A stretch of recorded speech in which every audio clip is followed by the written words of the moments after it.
the atmosphere is moving at 300, you take off and you're flying into an atmosphere that's moving faster, then he goes, no, but it's all relative. Yeah. It's all relative. I said, no, but you're taking off of something that's moving at 300 and you're landing somewhere that's 800. I mean, it's simply obvious to us, but it's like saying to someone, look at this orange. It's fucking orange. And then going, no, it's every other colour but orange. It's only because you're seeing orange that it looks orange. They're just telling you what your senses are fucking screaming at you is wrong. It's quite obvious. If you take off from somewhere that's revolving 400 miles, it's like going on a travelator in an airport or something. If you walked along a travelator that was going normal speed and then jumped onto the one next to you that was going twice that speed and jumped onto the next one going twice that speed, of course you'd fucking feel it, and then fell off at the other end.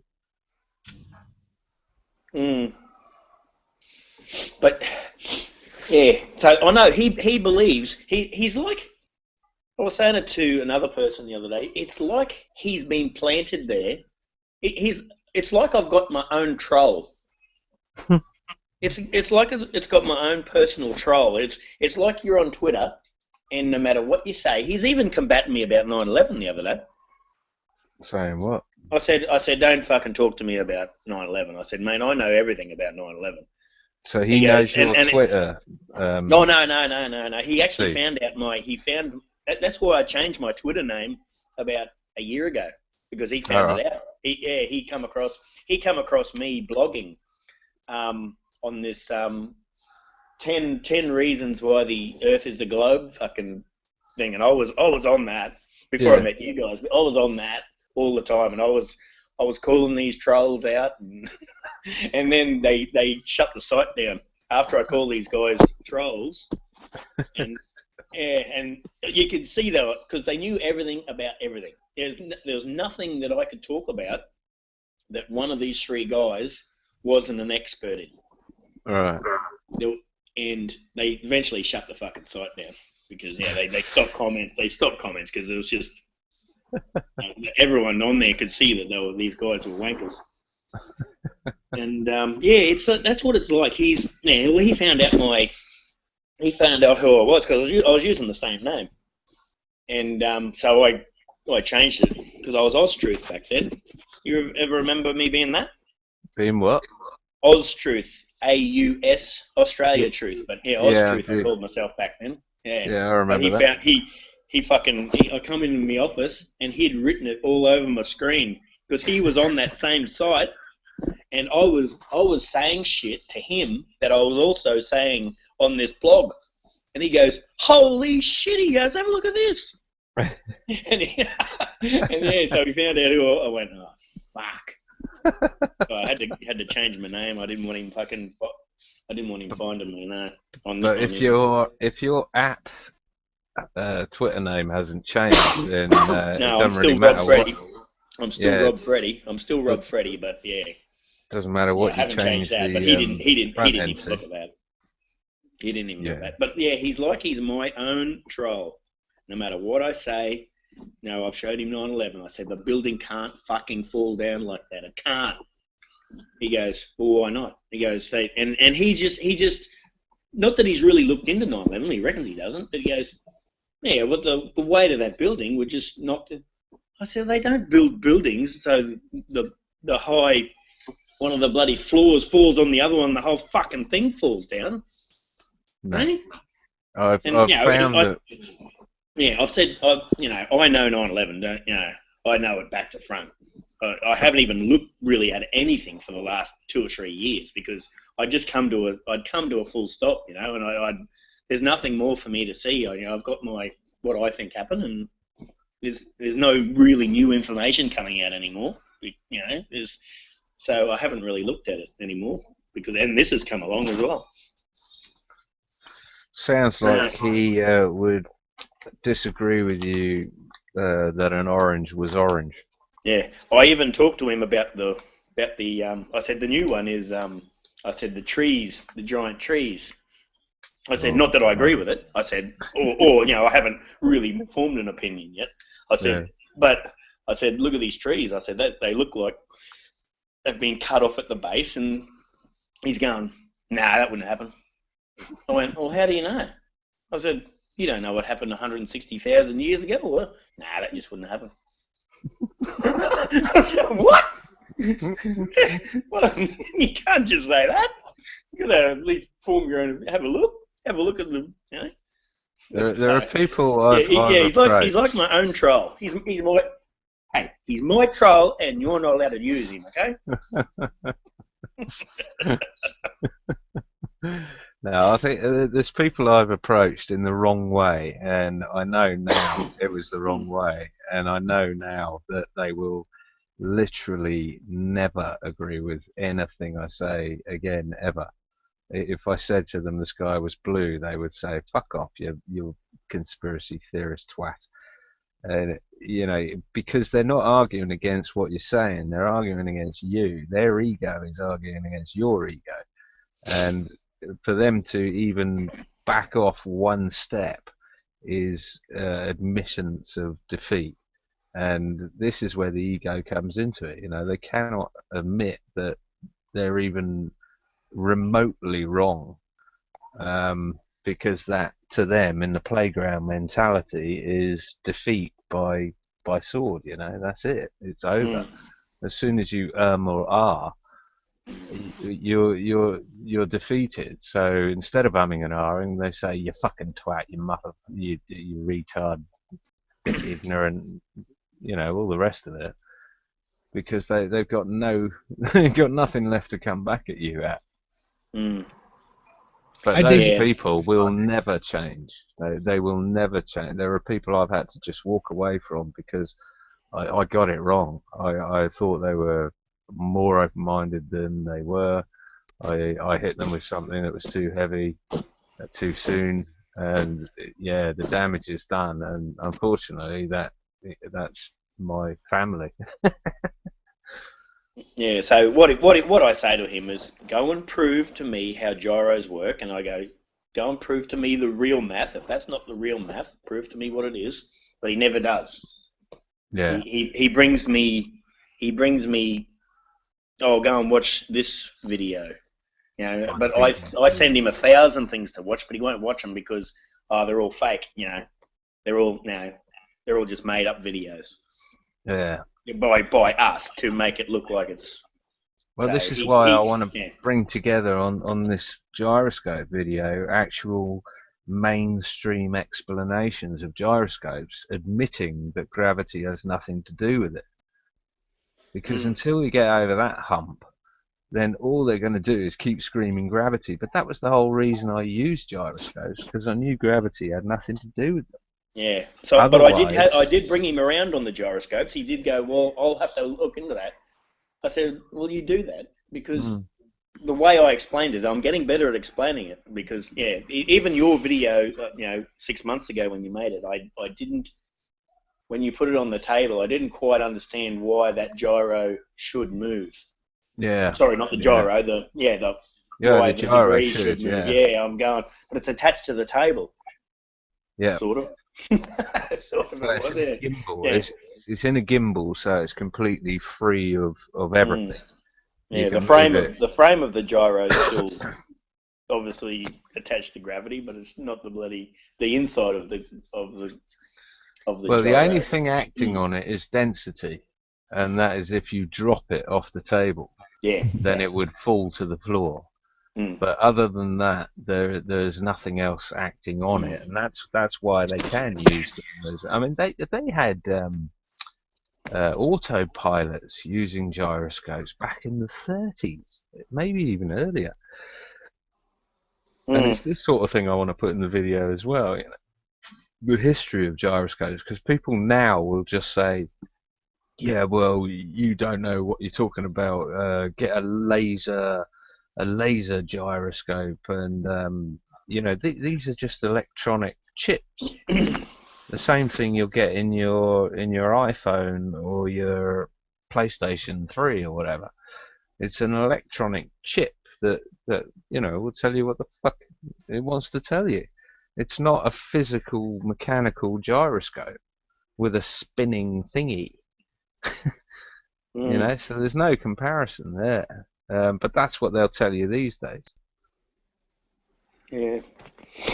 How you going, Hack? Pilot, aren't we? Oh, Hack. Hey, brothers. Hack on out. Yeah, I like your new car. Gyros, man. Those are powerful examples.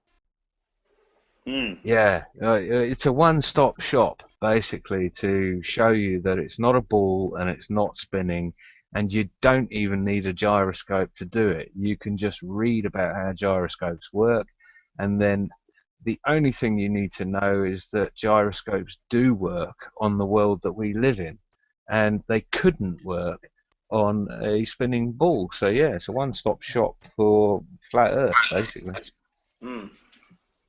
Yeah, you could get a guy just like layman scientist, doesn't know what he's explaining, just explain how gyro works. Get a couple of those testimonies from naive scientists, and they would just piece it together in their own words. These things operate independent of gravity. Yeah. And then, the other thing is, like, if a gyro is a gyro, why is it in a plane? Why is it so crucial to being in a plane? Where else do we see them? Talk about magnets and all this technology we ignore. Like, you can take something and spin it, and then it defies gravity. You can put it, like, on the end of a stick and swing the stick around, and the thing won't change. We don't do any gyro stuff in society in any kind. There's got to be something. Well, it's important to know or understand that it doesn't defy gravity. What it does is act against density. So when you see, someone holding up a spinning, or say they've got a car tire that they can hardly lift up with two hands, let alone one, but then you spin the car tire on the axis or whatever, and you can lift it up with one hand and throw it above your head and all the rest of it. What it is what is it? Momentum, inertia. No, it's momentum. Anyone? Bueller. Bueller. Bueller. Bollocks! I was talking about it the other day. It's basically the spin of the mass of the rotor and in the middle is causing equal and opposite effects, or as it spins around, and therefore it looks as though it's defying what they call gravity, what we know is density. That doesn't make any sense at all, does it? So this is where I come back to environment, like almost a bubble where it separates itself from whatever laws we have going on to keep things upright. Yeah, if you mention gyroscopes defying gravity, you'll lose the argument, you'll lose the debate, because you can't even talk about gravity when you're talking about gyroscopes. The only gravity that is applicable to the gyroscope is the misnomer of gravity, which is density. Yeah, you're right. It's suggesting gravity. It's confusing. Yeah, you can't even mention it. The one convert that I really had, I used your gyro stuff and talked to him about it, and he knows something about planes or something, I don't know. But I was telling him that if gravity and the gyro and the plane can't work at the same time because it's defying gravity from your point. And he understood that when I said it to him like that. Nice. You can write that down. The way I say it, John, is if you, and I said it before Hack joined us, was if you get a gyroscope, turn it on its side and spin it up, it won't fall back for gravity. You know what I'm saying. Density won't make the gyroscope fall back flat again. It'll stay at exactly the place that you spin it up at, which proves it. Yeah, it's as simple as that. It's a 2-minute experiment. The hardest thing to explain with gyroscopes is that when you fire up the rotor or the gyroscope to start with, and you aim it, when you're trying to describe to someone, you aim it at the North Star, or you aim it at the sun, or you aim it at the Pleiades or something. The hardest thing to describe is that you're not aiming it at anything. You're just aiming it in a direction. You can't aim it at the Pleiades, because if you went sideways by 150 light years or whatever, it wouldn't be pointing at the Pleiades anymore. It'd be pointing exactly where you pointed it to start with. So you've got no reference point. I mean, theoretically, you could fire a gyroscope up and point it at the sun, and it would track the sun perfectly, but then it wouldn't on a flat Earth. That's the whole point. It would just point in one direction, and the sun would fly past and do its thing, and the gyroscope would carry on just pointing in the one direction. But what are you saying that it's pointing at? Because you can't say it's pointing at anything, because it can always change if your motion is changing. Do you see what? Does that make any sense at all? Yeah. Yeah. Yeah. So you're sort of pointing it off in infinity, but it's gonna point at that point in infinity for infinity as long as it's powered up. But your position may change, which means it's not pointing at that point in infinity anymore. It's parallel to that point in infinity, because it's always going to stay pointing at the point in infinity. See where I go and disappear up my own arsehole? Trying to get that across to people who, think gravity has anything to do with it. It's like, jeez. John, can I ask you a question? Hmm. Are you familiar with Edward Leedskalnin and the Coral Castle? Edward Leedskalnin? That's right. Leedskalnin and what castle? The Coral Castle? Oh, the guy who built the Coral Castle, you mean? Roger. On his own? With using frequency waves and that sort of thing, it's claimed? Well, he had a tripod sort of thing with a flywheel that spun around like a gyro. Ah, I didn't know that. You looked into that. No, I didn't know that. Ice cream cone handheld devices that he would use. Looked like ice cream cones. These kids said, these two little kids wandered in while he was building and said they saw him using these two devices in his hands that looked like ice cream cones. And that's how he was moving all these gigantic blocks. Were they, did they say what orientation they were? Like the cone, the wide end of the cone facing up, or the wide end facing down? Or? They didn't say. Everything I've seen has been used. It's all about the energetics of like the moon and different planet alignments. So he had to do it on certain nights. Heck was saying how he had to douse for his own energy magnetic ley lines. He found some real land out in Florida and just wandered around for days with these dowsing rods, trying to pinpoint where the exact energetic lines needed to be for him to build this coral castle. Wow. No, I hadn't gone into it in that much depth. The only thing I'd heard about it is that there was one dude on his own and he built this coral castle. It was like a pygmy, about 4.5 foot tall. Yeah. But no, I haven't looked into it that much. I'll have to have a look at that. I guess No, the only thing that was left over was this flywheel system, or a part of it or something that I wouldn't be able to make any sense of it ever, because the whole gyro concept, right? But there's an orientation where the gyro, like, it transferred its pocket of anti-physics to the rock.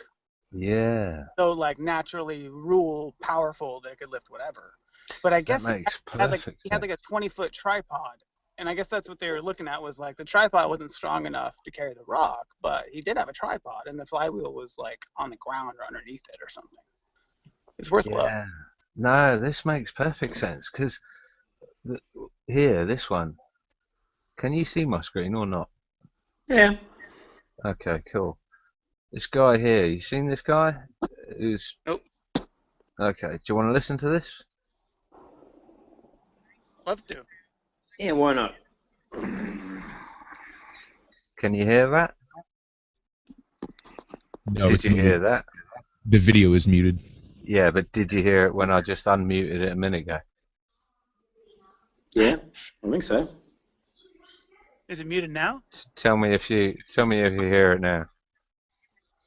No. You're not hearing that. Uh-uh. Okay. You need to hardwire your speakers or something. Well, I'm on a laptop, so it's not. I think it's. This is quite bloody interesting, actually, because this guy's trying to pick up a weight that he can't pick up with one hand until they start spinning it. Yeah. And then he can pick it up with one hand, he can throw it above his head, he can do whatever. So what if you applied that to, like, Stonehenge or the Coral Castle blocks or whatever, you know? What if you timed how long a ball floats if you spin it sideways as fast as you can, as opposed to like a knuckleball? What if the spin makes some sort of levitation? And then if you sandwich it, it makes like a pocket of levitation of something that will lift. I'm just totally brainstorming right here. But yeah, I like what you're saying. I'm just trying to get you some sound here. You can't hear this. No, I have it pulled up. I can read lips. Okay, well, I mean, a lot of it's in what you're seeing, right? So this guy here. Hello, would you like to go out with me tonight? Yes. Yeah. Hold on. Bear with me a minute. Okay, this. Oh, come on. Sorry, guys, I'm just giggling to myself. I'm cracking myself up.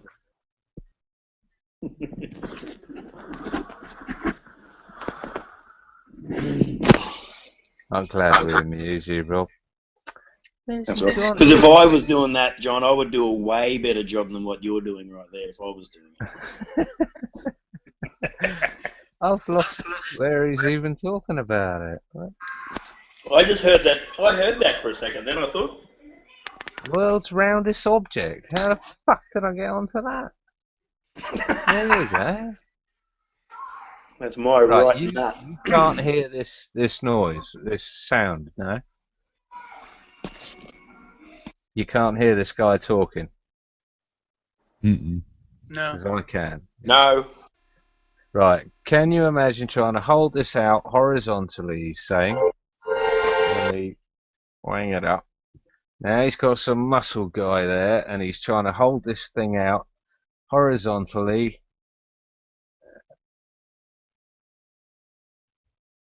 Oh. No, he can't hold it horizontally at all. So what he's going to do is going to spin it up to a few thousand RPM, and then he's going to see if he can pick it up and hold it horizontally himself, because he's puny and weedy compared to Mr. Muscle Man. Okay, so here he goes. Alright, so he can now quite happily pick that up. And he can swing it around his head.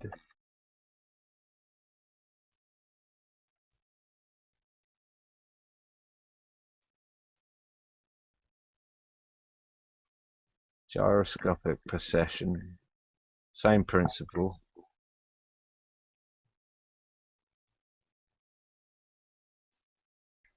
There you go with that wheel there, John. That was that was on an angle, wasn't it? So yeah, right. The fucking thing was on an angle. So that shows that bloody if gravity was real, that would fall down upright. Well, this is where we make the mistake of saying that gyros defy gravity. They don't. It's. Ooh, I want to boot this guy in the nuts now. Anyway. Alright, it's just firing it back up again. Royalty. I imagine that you look like that guy on the right there too, John. When I've got the picture in my head of what someone looks like. The guy on the right. Yeah, that's what I look. Am I right? Am I close? Excellent. Keep that in your head, mate. That's good. I'll get on with it, you twat. The guy at my work uses that word all the time too. There you go. Look at that.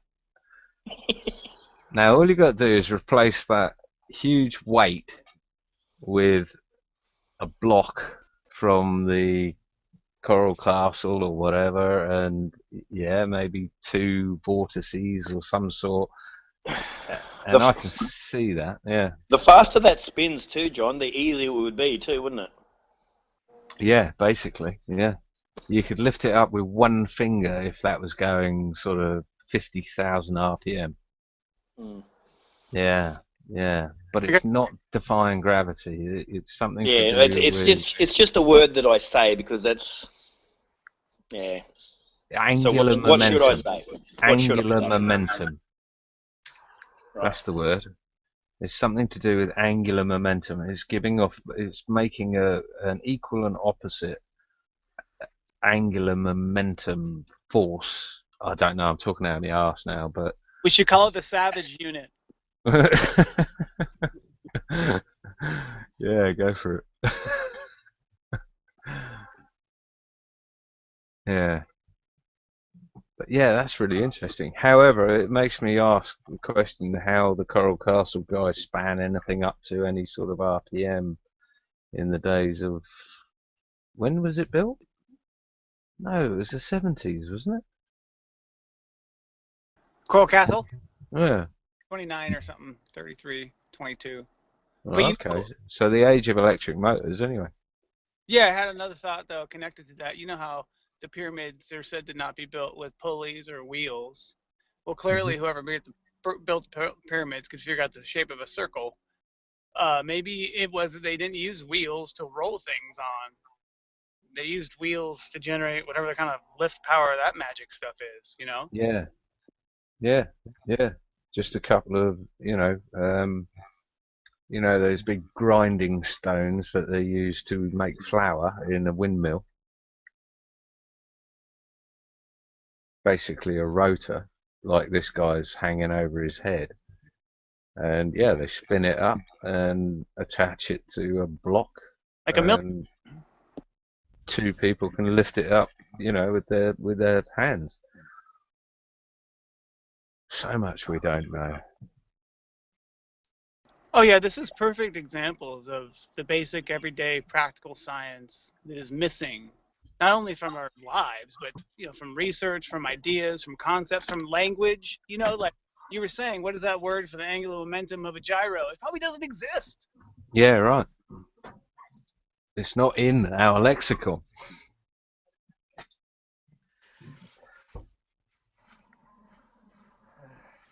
Yeah. What time's it there, Rob? Oh, it'd be nearly 9 o'clock, I think. Yeah. AM. Yeah, unfortunately. Bloody hell. What time do you go to bed? Last night, probably about 10. Yeah, that sounds about right. Yeah, I had a big day yesterday. I usually get up at 5 in the morning and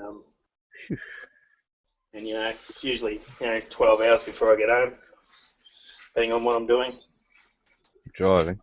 Yeah, driving. If I'm in the office, I usually only do about a 9-hour day. But if I'm driving, yesterday I was in the office and then we had a call out, so I had to drive 200 k's down the road to do a delivery.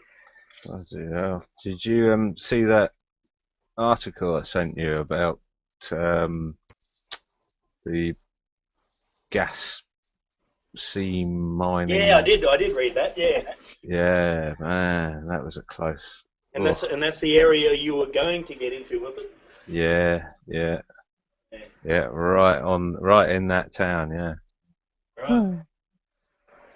I mean, it's okay. Well, where I am now in the UK, they're sort of taking, they're building 800 houses in a field out the back, but which is bad enough. But a fucking open coal mine, on the edge of town, that's taking a piss. They're doing that everywhere through here. As in know. that, through southern Queensland, southern Western Queensland, and Western New South Wales. They're doing that a lot there. Yeah, and same with the coal seam gas. They're just going into people's yards. I mean, that town is in the Hunter Valley. I mean, this isn't some sort of fucking backwater bullshit place. They're going to make it look like the surface of the moon, just like Max Egan says. Mm. Oh yeah. Oh yeah. Madness. Yeah, that's right. And in the process, they're polluting the only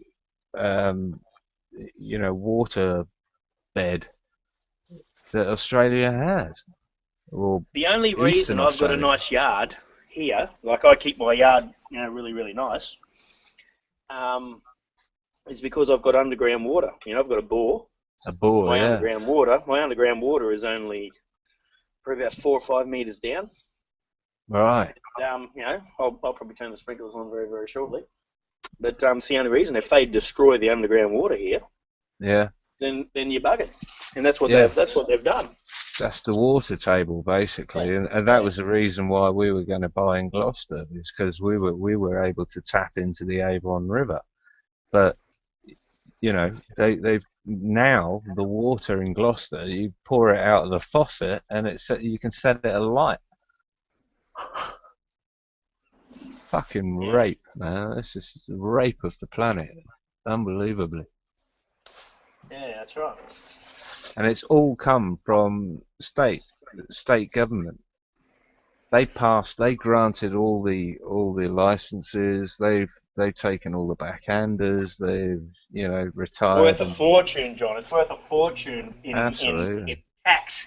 The tax from the companies, because what was going on with the carbon tax when they introduced it here, all the big companies, they were paying the government huge amounts of money just to mine, and they destroyed the mining industry here. Yeah. We've got that many unemployed now here because they destroyed the mining industry. Do you reckon that was a bribe rather than a tax? My area here, we've got 12% unemployment here. 2 years ago, it was about 5%. That's how quickly they destroyed it, with all the mines shutting down, and they pay the miners too much as well. Well, they got a miner here, a mine worker here was earning $130,000. I had a mate that was on $140,000 a year for driving a fuel truck, and he was working 5 months a year. Fucking hell.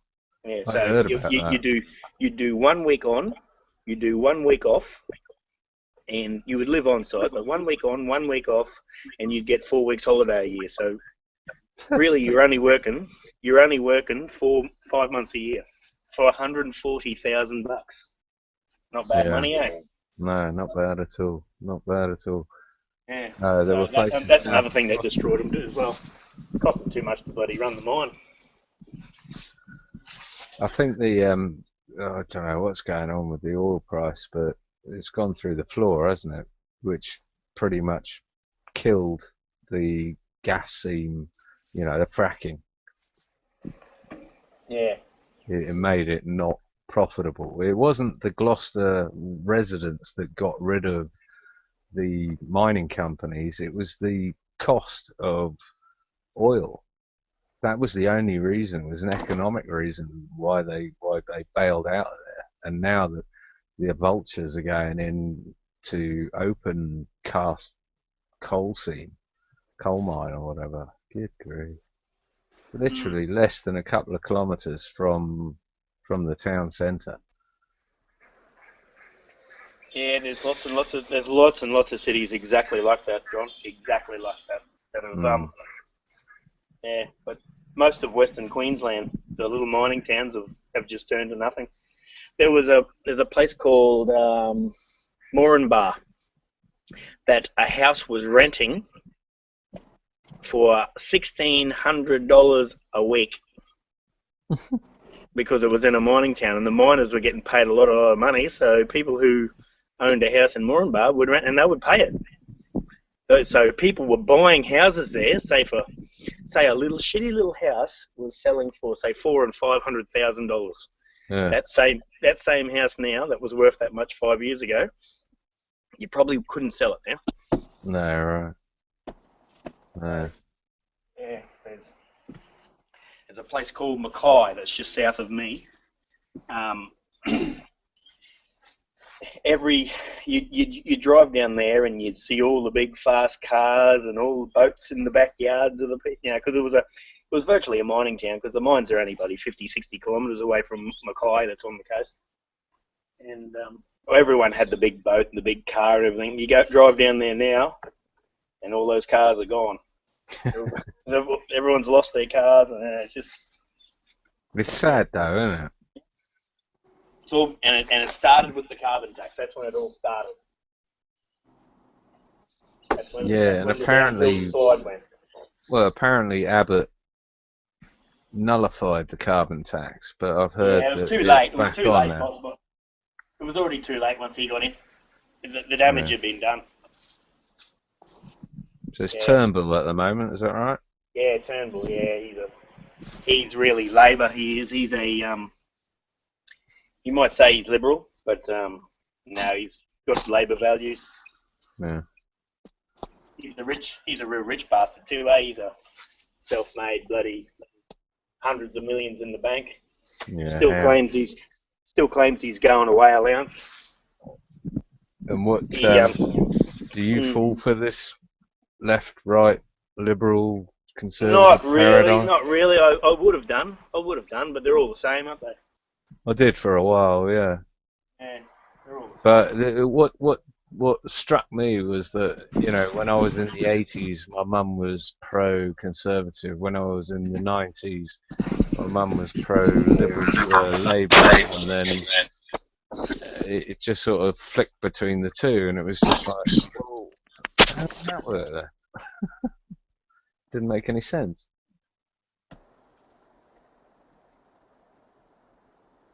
I just got to duck off for a couple of minutes. All All right. Do you see that video? Mm-hmm. I see it. Amazing things. All right, now think about this. That guy was spinning a weight plate, like probably a 45-pound weight plate. Mm-hmm. Now, what if you took that weight plate,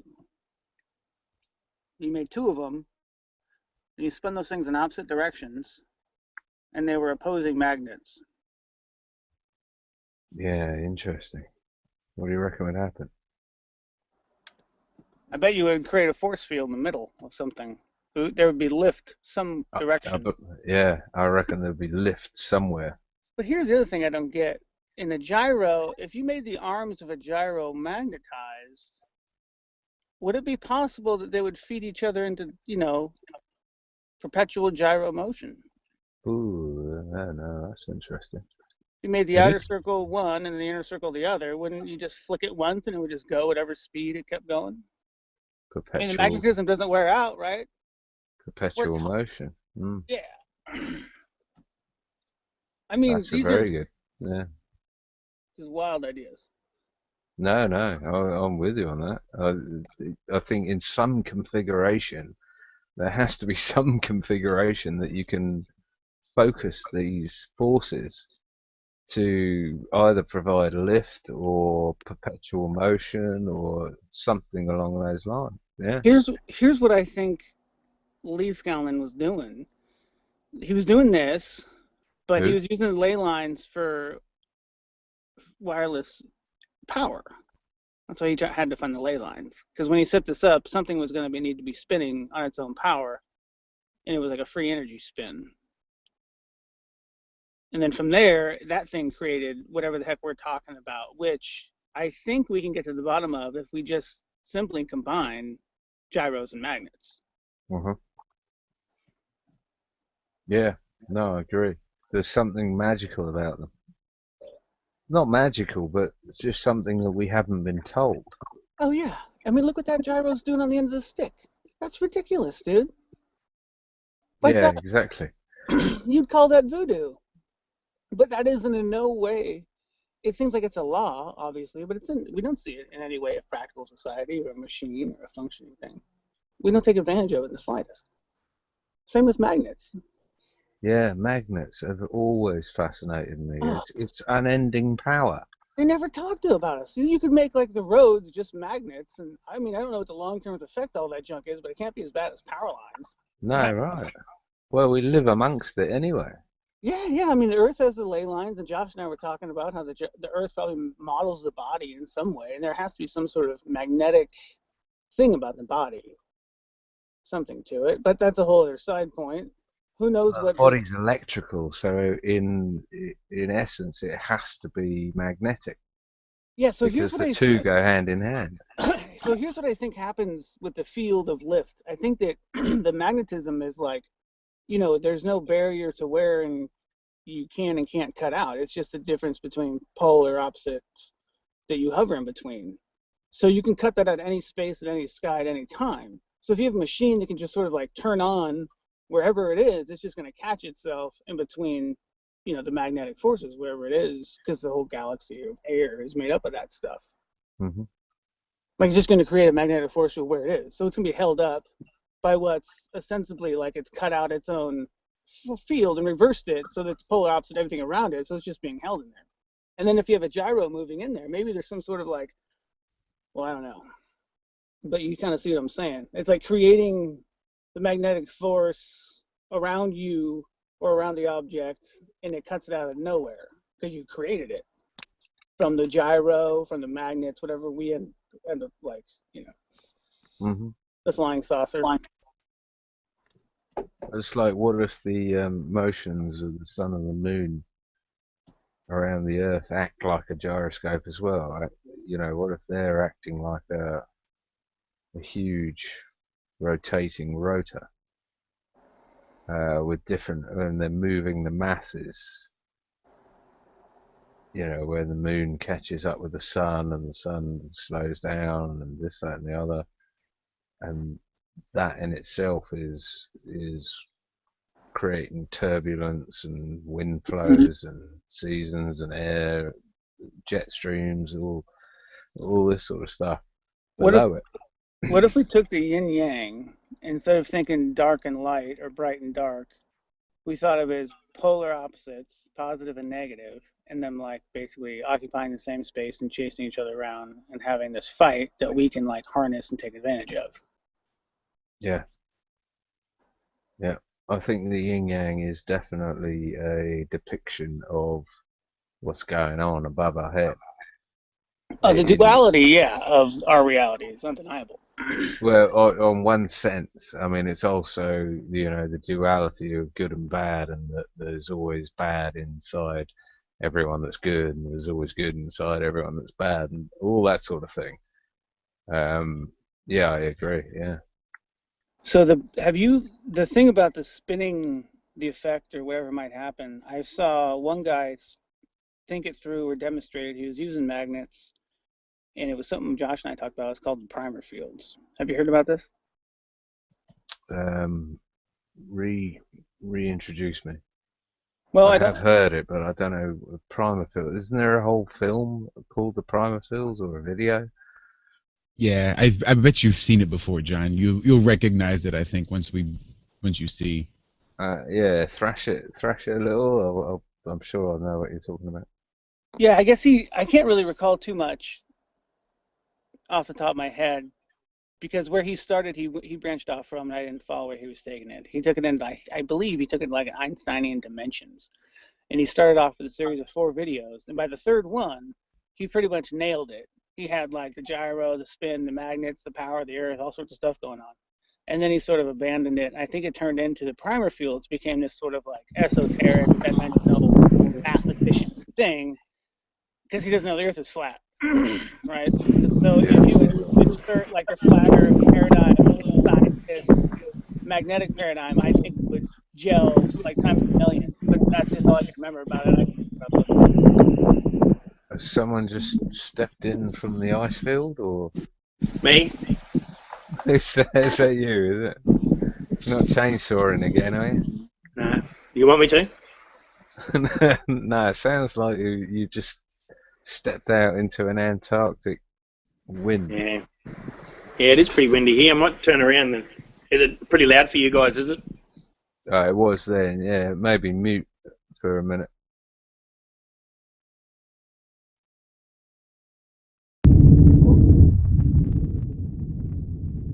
What are you saying there, Hack? Say again? What were you saying there, Hack? Oh, after that point, Primer fields. Yeah, that would have been the end of my primer on the primer fields if Josh was pulling it up or something. Or it's more of like probably a 30-minute watch of the video 3. It's the third video, pretty much sums it all up. I think if I recall correctly. Josh, yeah, I've got to pull up the primer fields. Hold on, my connection's getting bad right here. Hold on a sec. Opposite polarity. Then we see how this structure is a very important clue. In this demonstration of the dual slit experiment, we see a red laser, a yellow laser, and a green laser being used to show how the different wavelengths or colors of light respond when they pass through identical double slits. This experiment clearly shows the wave nature of light, and yet we know from other experiments that light is made up of discrete units, or quanta of light, that we refer to as photons. Notice how the patterns of the 3 different colors vary. This is a very important clue. Then with single edge diffraction, we see the very intriguing patterns around the edge of the razor blade. This is another very important clue.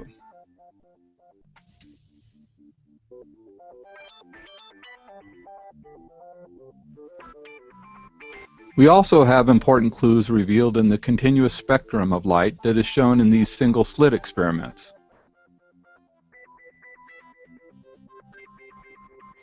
Experiments that have been undertaken with electrons also have left us with some important clues that will also help us solve this mystery. This chart shows the frequency, wavelength, and energy levels of electromagnetic radiation. This is yet another clue.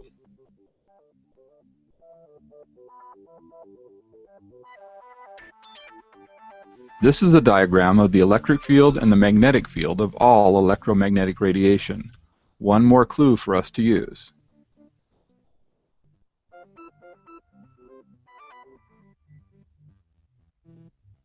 Here we have the structure of one unit, or quanta, of electromagnetic radiation. The red field is of north polarity, and the blue field is of the opposite polarity. Then we see how this structure would fit into our diagram of electromagnetic radiation. So the size of the fields is determined by the wavelength of the electromagnetic radiation. Therefore, the field size is equal to 1 cycle of the wavelength, with the zero crossing point being centered on the nucleus of the fields, or photon in the case of light. You pause it.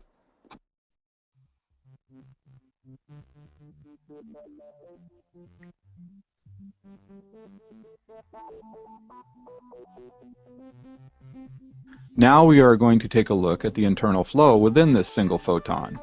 Again, this would apply to all electromagnetic radiation. The green sphere represents the photon. Here we have the internal energy flow within the fields of the photon, as well as several other views of the photon and its fields. The image in the upper right corner shows how this is related to our vacuum chamber experiments. The same flows are at work in the vacuum chamber.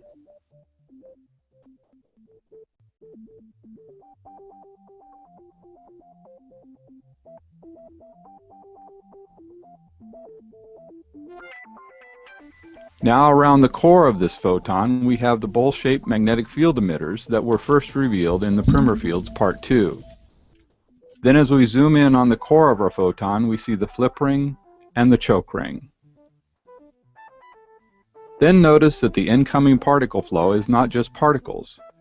Each particle flowing within the photon's fields also has the same bowl-shaped magnetic field structure to it as well. So these flowing particles are not really particles at all. They are actually distributions of energy. Yeah. These flow. So right there, we're looking at, if we were spinning two things opposite, that would be the two things. And what's happening in between, I would suppose. Like going clockwise, and this one down here going counterclockwise? Roger. Or vice versa? Centrifugal, centripetal. Yeah, and see how they're opposite, polar opposites, red and blue? So one of them is a circle or a sphere or a disk spinning one way and is of one polarity, and then the other one's going the opposite way of the other polarity.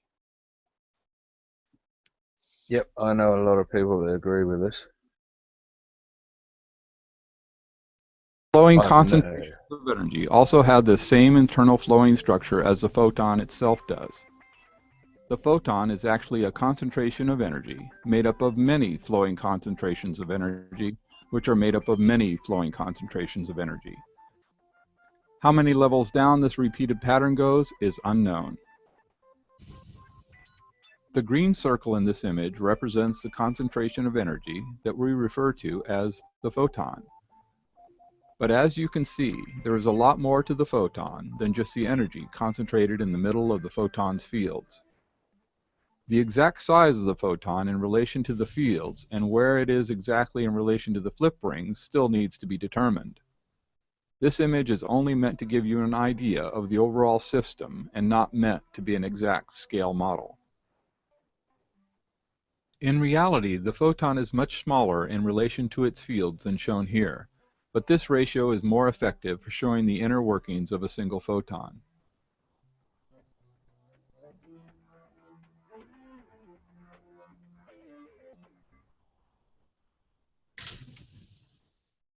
After the incoming concentrations of energy hit the flip ring, they become trapped inside of the green circle, or photon.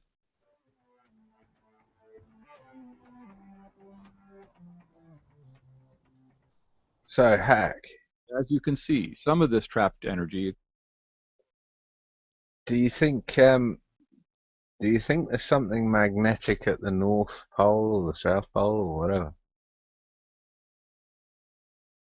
causing this vortex?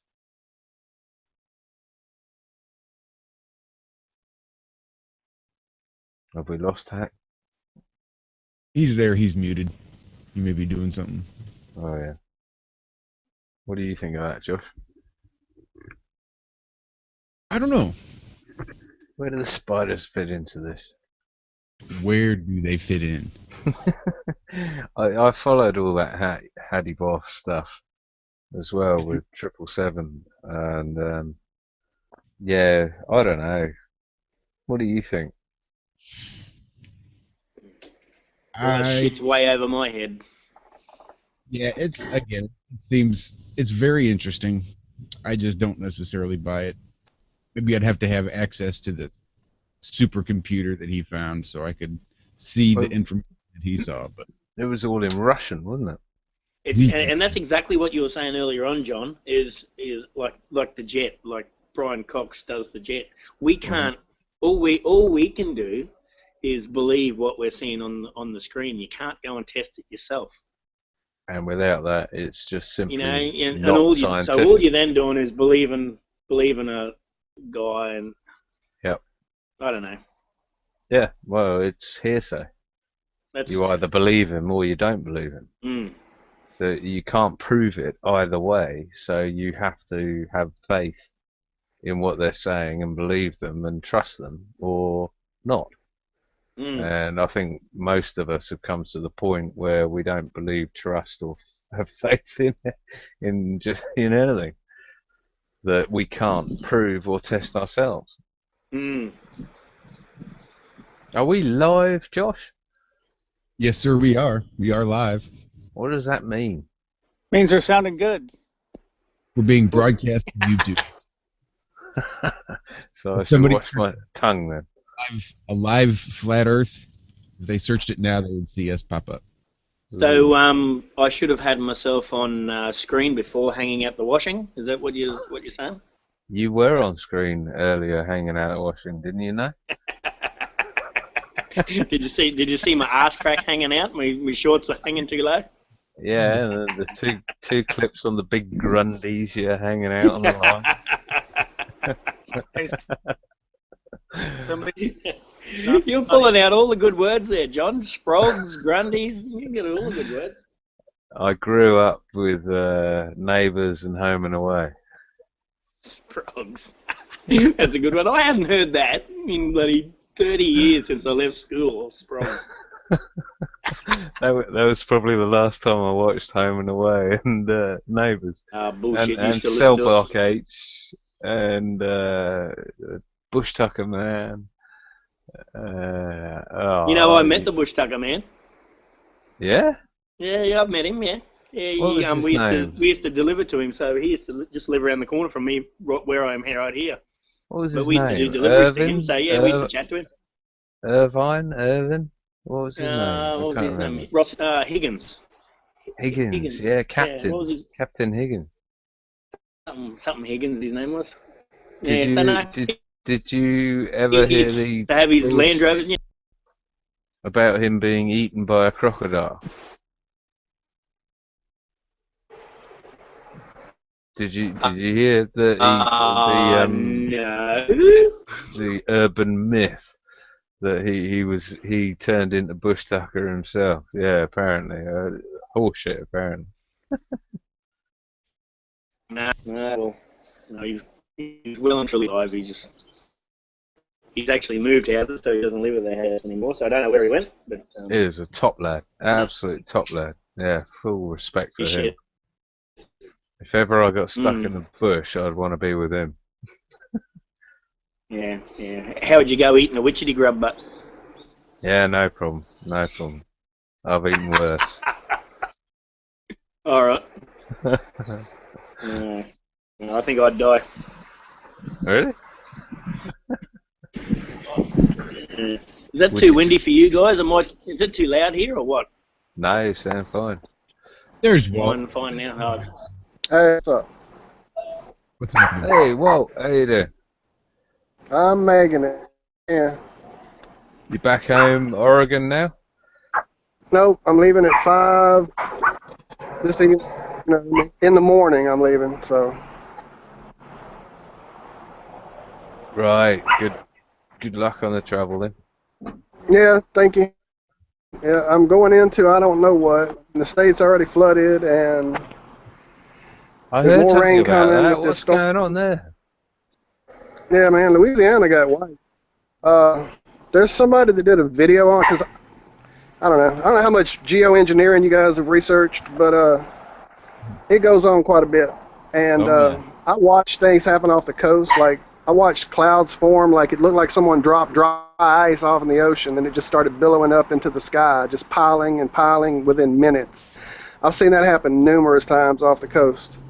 I understand stuff blows up, off the coast pretty quickly, but it's just been a lot of crazy weather. And if you look into this flooding that just happened in Louisiana, it was quite unexpected, and they didn't really know that it was going to happen. And it's just like a lot of meteorologists don't get it, why that happened at all. Did you see that recent geoengineering video put out? I can't remember who the hell did it now. Showing exactly how it was done. Yeah, with all the water plants, the water cooling towers. Yeah, what was it? Weather manipulation something? Yes, sir. Yes, sir. I looked into that because I used to work in those refineries and stuff. I used to be in the oil industry quite a bit, and I would be in those refineries, and I know how a heat exchanger works. I used to take them apart and rebuild them and hydrostatically test them, and all those open systems, just like they're talking about, with water just pooling around the tank, that does nothing. That's not anything that's cooling anything or heating anything. Heat exchange takes place inside of shells. So all that open liquid, like he's talking about in that video with those big fans, that is strictly to put water molecules into the air. That's all that's doing. Yeah, and then from there they can direct them. They can use these radar towers or. Was on. Right. Can you remember what that video was called? I have it in my history. I can go look real quick. Hang on. Or who made it? I'm Yeah, just going to try and bring it up. I'll go check right now. One sec. It's not weather manipulation, Planet X, and flat Earth theory, is it? It's something else.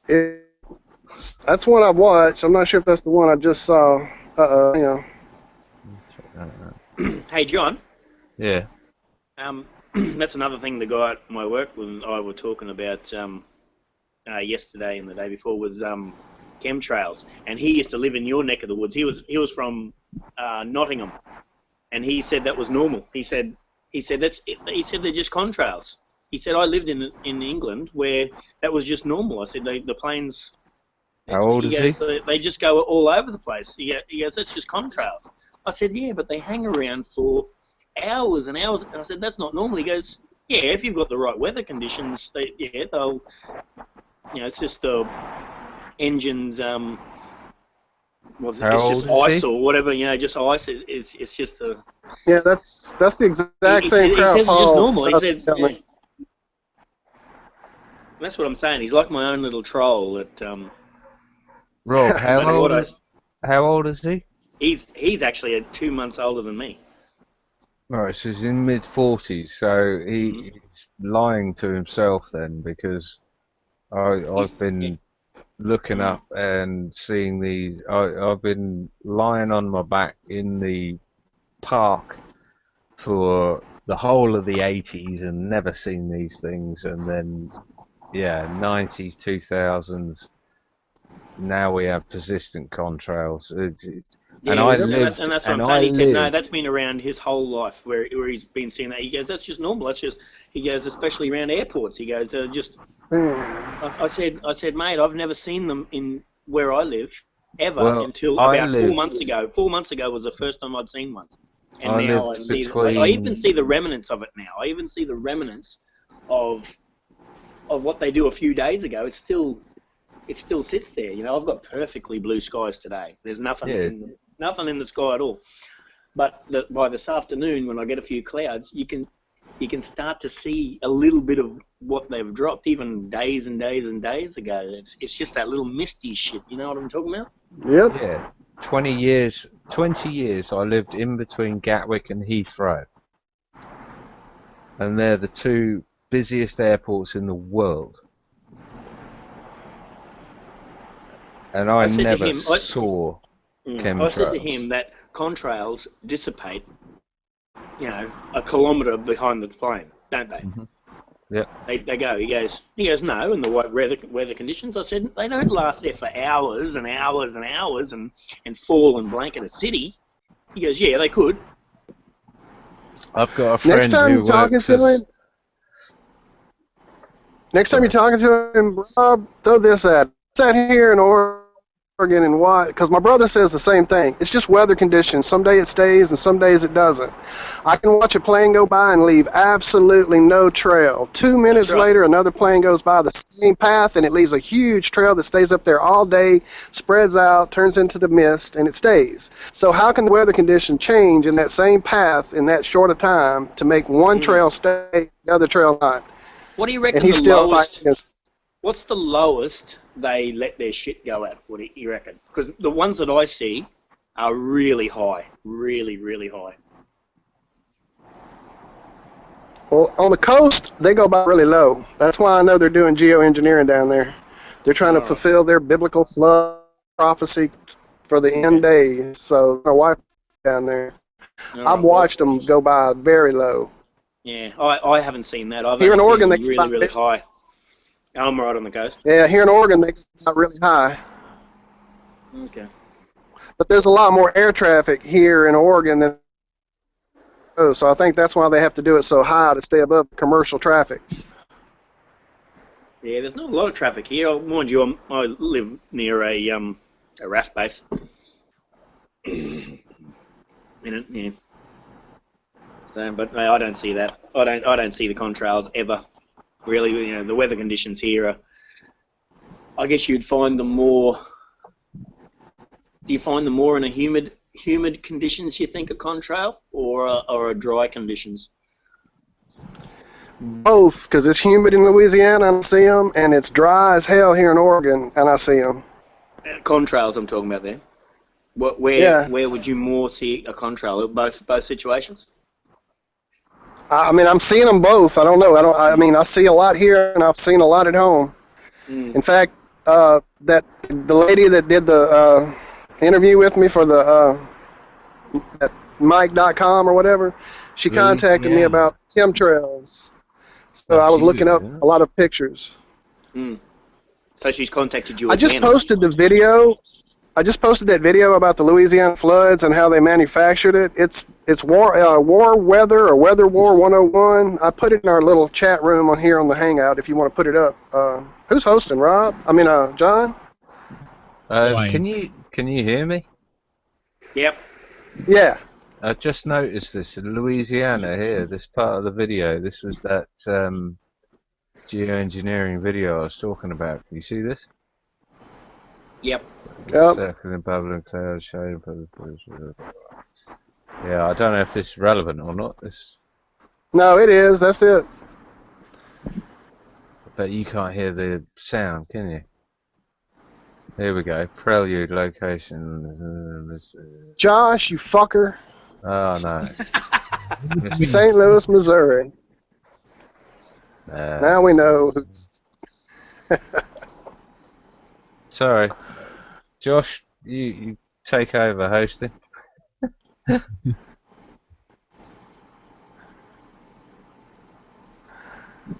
reckon Josh needs a bigger durry hanging out of his mouth too. I've seen that one size on. What was it, about 6 inches long, that durry, or what? Durry? Durry, smoke. Ah, yeah, I was going to ask you, Josh, what are you smoking? The longest joint I've ever seen. Fucking I hell. don't think it's a joint, I think it's a cigarette. It is a cigarette. Decade gold. Hundreds. Your screen is reversed. That means I've never seen you before in my life. I've only seen the reverse of you. I've only seen my reverse too. How weird is that? I've never seen me before. You saw him before. He was the guy that was spinning up the bloody weight.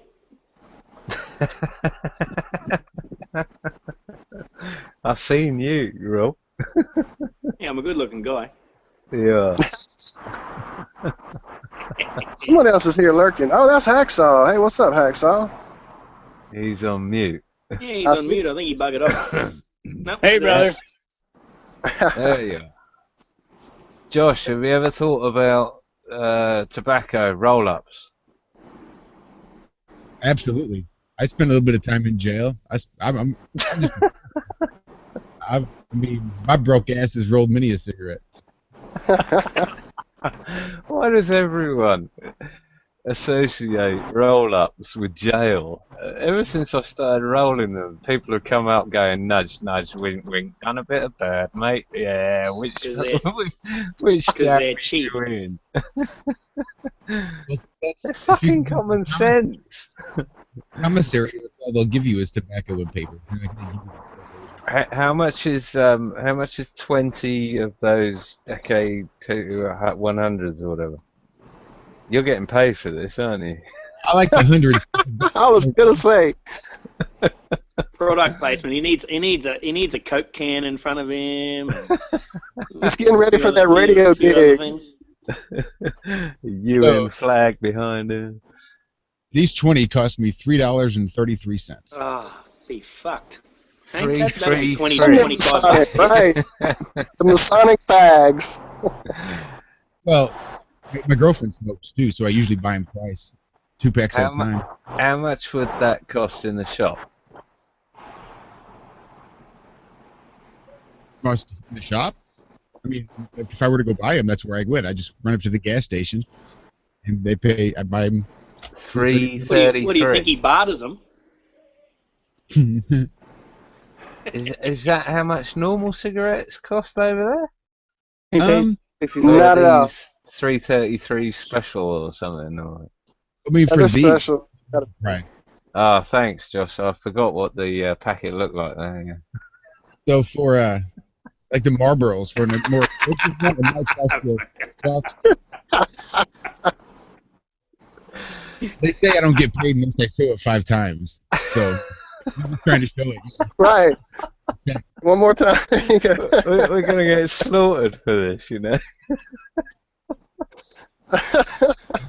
Always trying to make money off the flat. First copyright strike. He won't get paid much because it's backwards. Yeah. Right. My life. Well, that's perfect for them, isn't it? They only see backwards. Mm-hmm. Right. Da Vinci style. Good grief. Right, so fags at your place cost about under $4. Good grief, we're paying nearly 10 quid a packet over here. Yeah, we're up over $20 here. Oh my goodness.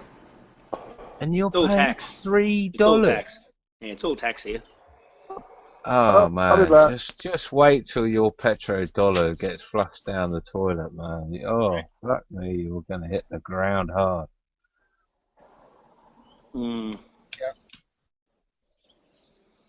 And if I had a good way to cure it, I would rather grow it myself. I could probably grow a decent crop of tobacco out here in Missouri. I've got some hanging in my shed right now. It's been curing for the last 5 years. Wait, why can't you cure it, Josh? I don't have any good way to maintain and adjust humidity and temperature and things like that. I mean, the best I could do is just maybe hang it up in my basement and hope that that'd be the ideal conditions in which to cure it. Well, you know what's funny, dude? Want to hear a rant on this? This is excellent. Yes, I'd like to. Go for it. When I was in the army, the Dutch boys used to chew what they called the snuff, right? And it was like the same stuff we chew, but it looked like the fake stuff, like the beef jerky. It was really, really fine. It With wasn't powder. It usually goes up your nose. A literal snuff where you'd snuff it up your nose. straight up. That's And so snuff. then they would have that was like their core. So then their like lip dip was hardly more coarse than that, but it was a little bit more coarse. Anyways, it was really soft too. And so I would be chewing, we'd all be chewing. I'd be like, oh yeah, this stuff's gonna kill me, whatever. And he'd be like, what? Like, what do you mean what? He's like, what do you mean what? It's gonna kill you? Like, tobacco. Because tobacco kills you? Like, yeah, it gives you face cancer. He goes, tobacco gives who face cancer? I'm like, tobacco users. He's like, in America? He goes, dude, listen to this. So he starts explaining this to me because this is shit Americans wouldn't know. In every other country, they take tobacco out and they cure it in the sun. And when you cure it by fire, which is what U.S. tobacco does, it creates like barbecue. That black stuff is an actual acid that starts with an A. I forget the name, but it causes cancer. So they have, and so if you don't burn it or smoke it, basically you just take like sun-cured tobacco and put it in your lip. Apparently, there's zero cancerousness about it whatsoever. Huh. And it's the burning, like the barbecue. Did everyone hear Jaron admit that he thinks cigarettes are good for you now? Mm-hmm. Not cigarettes, sorry. There's a huge distinction. Cigarettes versus tobacco. Tobacco, good. Cigarettes, bad. Josh. Yeah, well. Save yourself $100 or sorry, $3 a week and start rolling your own. $3 for a packet of fags. It's $3 a day. Holy crap! I smoke a pack a day. He hasn't had a fag out of his mouth since he started this hookup. So that's 3 a day, $21 a week, right? And I would pay in the UK. I would pay over £20 for the same amount of tobacco. So that's double, $40 at least. I could pay like tobacco. 10 packs, $24 for 10 packs for a full carton of cigarettes is less than $25. Good grief! You've got to ask yourself why it's so cheap. We pay huge tax here, John. Huge tax. Huge tax on tobacco. Yeah, huge tax yeah. on smokes. Yeah, huge. It's Yeah, massive. I know. The last time I was there, it was $40 a bag. Yeah, I've never bought smokes, but my missus smokes. I don't know what that was for. It was 40. No, it was probably for 100 grams. No, less than that. They sell it by the 50 gram over here, 50-gram bag. But it was bigger over there. It was drum, and it was $40 a bag. I was like, no, no way. What does your wife smoke? Yeah, bloody Peter Jackson's or whatever the bloody, I don't know. Packet. Yeah, and she doesn't. Yeah, that's the bad shit. That, as far as I've seen, I mean, not that the stuff I'm smoking is any better. I'm smoking Golden Virginia, but it's better than the packet stuff. No. It's an expectorant. Right. It's what they used to give people who had asthma. They tell them to smoke some, and it would build their lungs up. And it's what high-level athletes use to increase their lung capacity. Is they'll chuff, a whole bag of tobacco and then run up Everest. And it makes their lungs stronger. My mum used to smoke, John, and when she stopped smoking when I was 7, I stopped coughing. I had bad sort of asthma when I was a young kid. Yeah, I wouldn't. Yeah, mum stopped smoking. I stopped coughing. I wouldn't recommend it for 7-year-olds. No, just hanging, just hanging around her. Just her being around is when my asthma sort of went away. Yeah. I don't think it's any good on developing lungs at all. I don't think this isn't something to be messed around with. This is a specialized medication.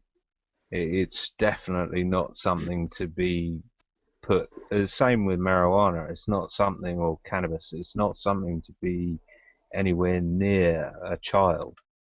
You need to be 25 plus, when your brain's finished developing, to come anywhere near cannabis and tobacco. Well, unless you have a specific problem, then it's a medication. There's no point in using it or being around it unless you have a specific problem, like asthma.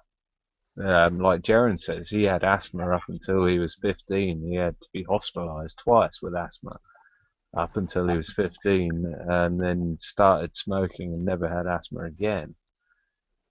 And his sister was the other way around. There's anecdotal evidence, plus and minus, but it's something I decided to research a long time ago.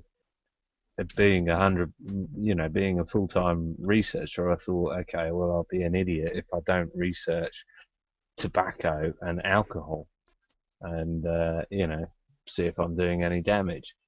And after researching it for 6 months, I was just like, I can't find anything. What is the problem?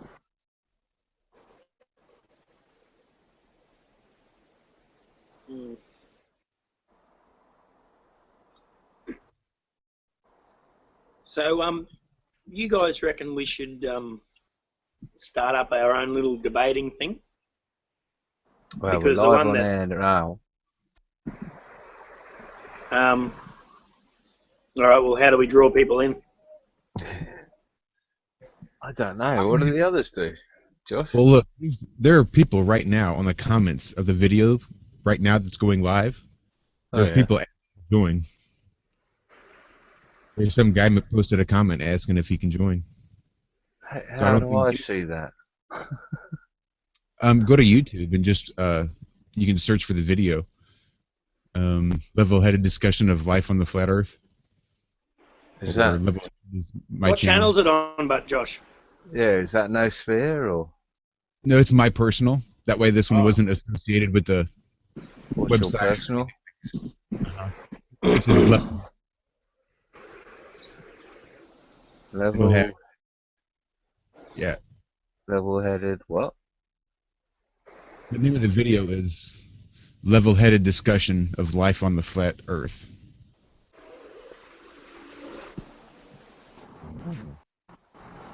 Live now. There we go. Alright, so we've got people on the chat, have we?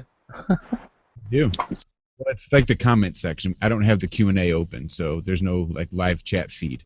It's just the comment section. Okay, well I apologise now to anyone on the live chat or comments. I'm sorry, I'm a bogan. For anything I've said so far.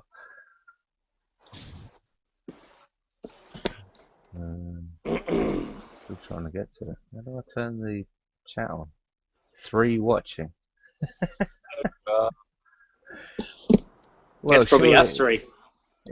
Yeah, me, you, and Josh. Well, I'd be one of them. Well, surely we just put a link out to this to our. Why don't we just all tweet that out and put it in the Twitter chat feed? Yeah, Twitter feed. Everybody pump that out one time and see how many people show up. I still can't see the chat. It's not a chat, it's the comment section. Like if you were to leave a comment on a video. Oh, right. On Not our a live chat then? No, I didn't have the Q&A enabled. Okay, so what I can see is, can I join ? And should do a chat on the side, more will say or watch blah blah interact. Yeah, okay. Well, we'll just put a copy of this out to our Twitter feeds, yeah? You want me to post the join link in the description of the video? Oh yeah, we should have done that an hour ago. That's a bit dangerous. How open we wanted to have it. That's a bit dangerous. I know, that's kind of why I was hesitant. I don't know. What do you think, Hack? Oh, well, what are the guys' reservations about that at this point? It seems rather like they can't interact. They can just click over and listen, right? Well, if I put the link in there, if I put the link in, they'll just, then they'll be able to join. As it is now, they're just listening. Well, can you just put the link out for them to click over and watch us on YouTube and listen? I can do that, yeah. Yeah, that's just all of us put out the link to the YouTube to watch, not to channel. Correct. To watch. That's what I'm thinking, at least. So the level-headed discussion of life on the flat Earth 3 watching. I reckon we just put that out on Twitter. Yeah, because that's how I've been following along with Tiffany and her nut house. Okay, so I'm just. It's about the fucking size of that, isn't it, mate? So I'm just going to say live now. Listen. Yeah, everybody come and listen. We're talking whatever. Yeah. I'm listening. Maybe at us all. Put at all of us also in there, so then we can all just retweet it real quick. Do what? Okay, so at who? Hold on. Everybody who's here, who's talking. And so at Rob Seeker. There we go. All right, well, we better talk about something interesting then. Yeah, right. Dude, this conversation's been off the charts interesting, dude. At Hack Excel, there we go. Yeah, Hack, that guy took the video down that we were on last night. At Josh. What does that mean exactly? There we go. Means you're too smart for him. So, who else? We got Rob, Hack, Josh. Is James still on? He was never on. Did he ever come on? Yeah, but drop it to him anyways, though. Okay. James. What's he called? He's full armor, something or other, isn't he? Full. He is at the full armor. Oh, right. That's right. Never find him. Right. It's the full. The full armor. Gotcha. The full armor AG. Okay, live now, come listen. Got to get flat Earth in there somewhere, so I usually stick it on the end of the blueprint with a hash. Flat You can't see what I'm doing, can you? Maybe you need a secretary, John. Oh God, I need 3, mate. I can see what you're doing. You're doing fine, man. Keep going, John. Okay, live now. Come listen. Blah blah blah. Okay, push. See ya. 38 notifications. Shit. Back in a minute. Oh, so you post it, then you bugger off. Yeah, nice one. All right, do we know of anything new? Anything new come to the table this week? Hack, was there any good discussion in that chat you've been in with Tiffany and all that? Was there anything new come to the table or what? There seems to be a lot of, like we're doing here, we're moving forward a little bit, like taking assumptions and playing with it, like with reality. It's interesting. It's progressive. It's productive. I don't say, it's not like they get caught with the globists or something. It seems like it's just poorly moderated. I don't want to name names or whatever. They're just rehashing minutia, and it's sort of like when you're on Twitter and somebody triggers on you and goes, haha, I won, and calls you a bunch of names and runs off. Like, that's what starts happening. I literally heard a guy in there who was the only guy who sounded smart, who was trying to explain relativity, and he was doing it perfectly and everything, and he was super smart, but he was just like, I'm not going to, like literally to the people in the room, I'm not going to talk to you people, you're too stupid because you're flat earthers. Kind of stuff going on. So it's just non-productive. Lots of like, it literally goes on like 16 hours a day, and they're in the same place they've been the whole time. And this Tiffany girl Steve's talking about how she's going to go off for Jesus or whatnot, but she just seems to sort of appreciate the activity. And there's other people in there who would be sort of spiritually kicked out, claiming to be false Christians and really just messing up the room, who don't get sort of corralled in. So there's no corralling going on at all, and it seems to be overrun by the strongest arm, more or less, who are probably people that are not genuine, if you want me to be honest. Yeah, I don't know how you could have a room like they do that they rip in, and they're name calling and it's just unbelievable. I've tried to listen a couple of times. It's just unbelievable. They have 8 or 9 people in there just yelling at each other, and you can't have that. But dude, I think it points to the group here between Josh and James being outstanding components of like a moderation team. Especially James is real good. He's got a good voice for it and temperament and everything.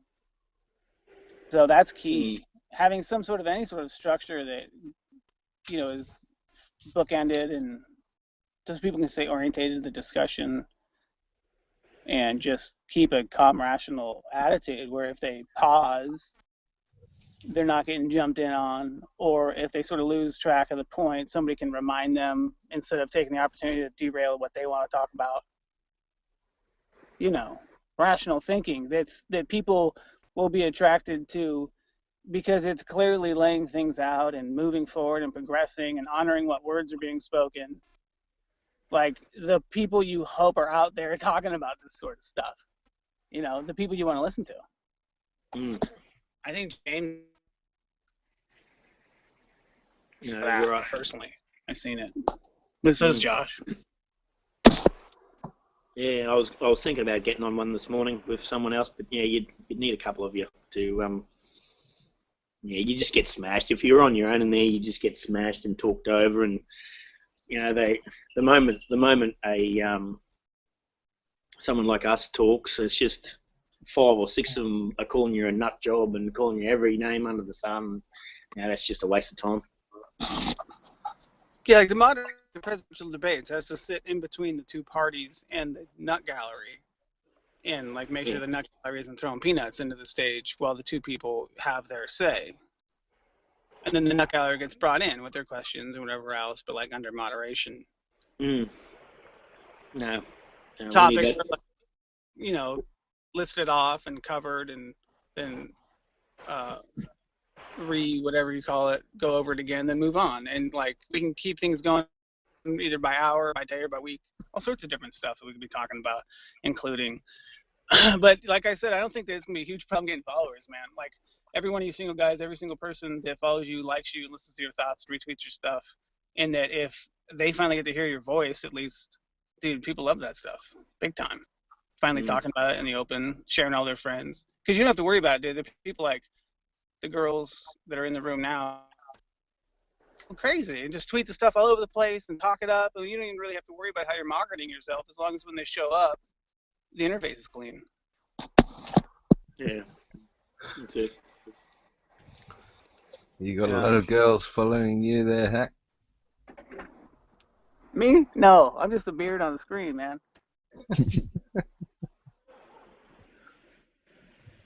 But those girls in the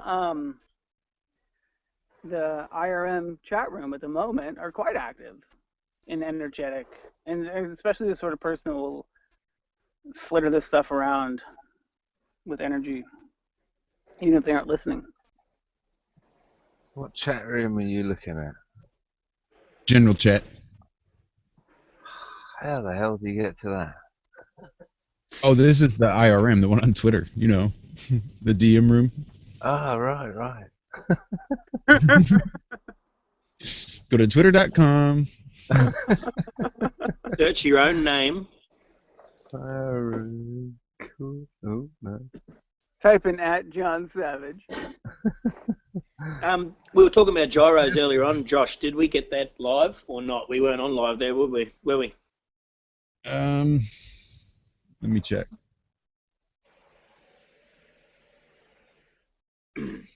I think so. Yeah, we're first in the discussion. You guys want to go on without me for a sec? I'm gonna step out for a minute. All right. Don't be too long. Because that was good.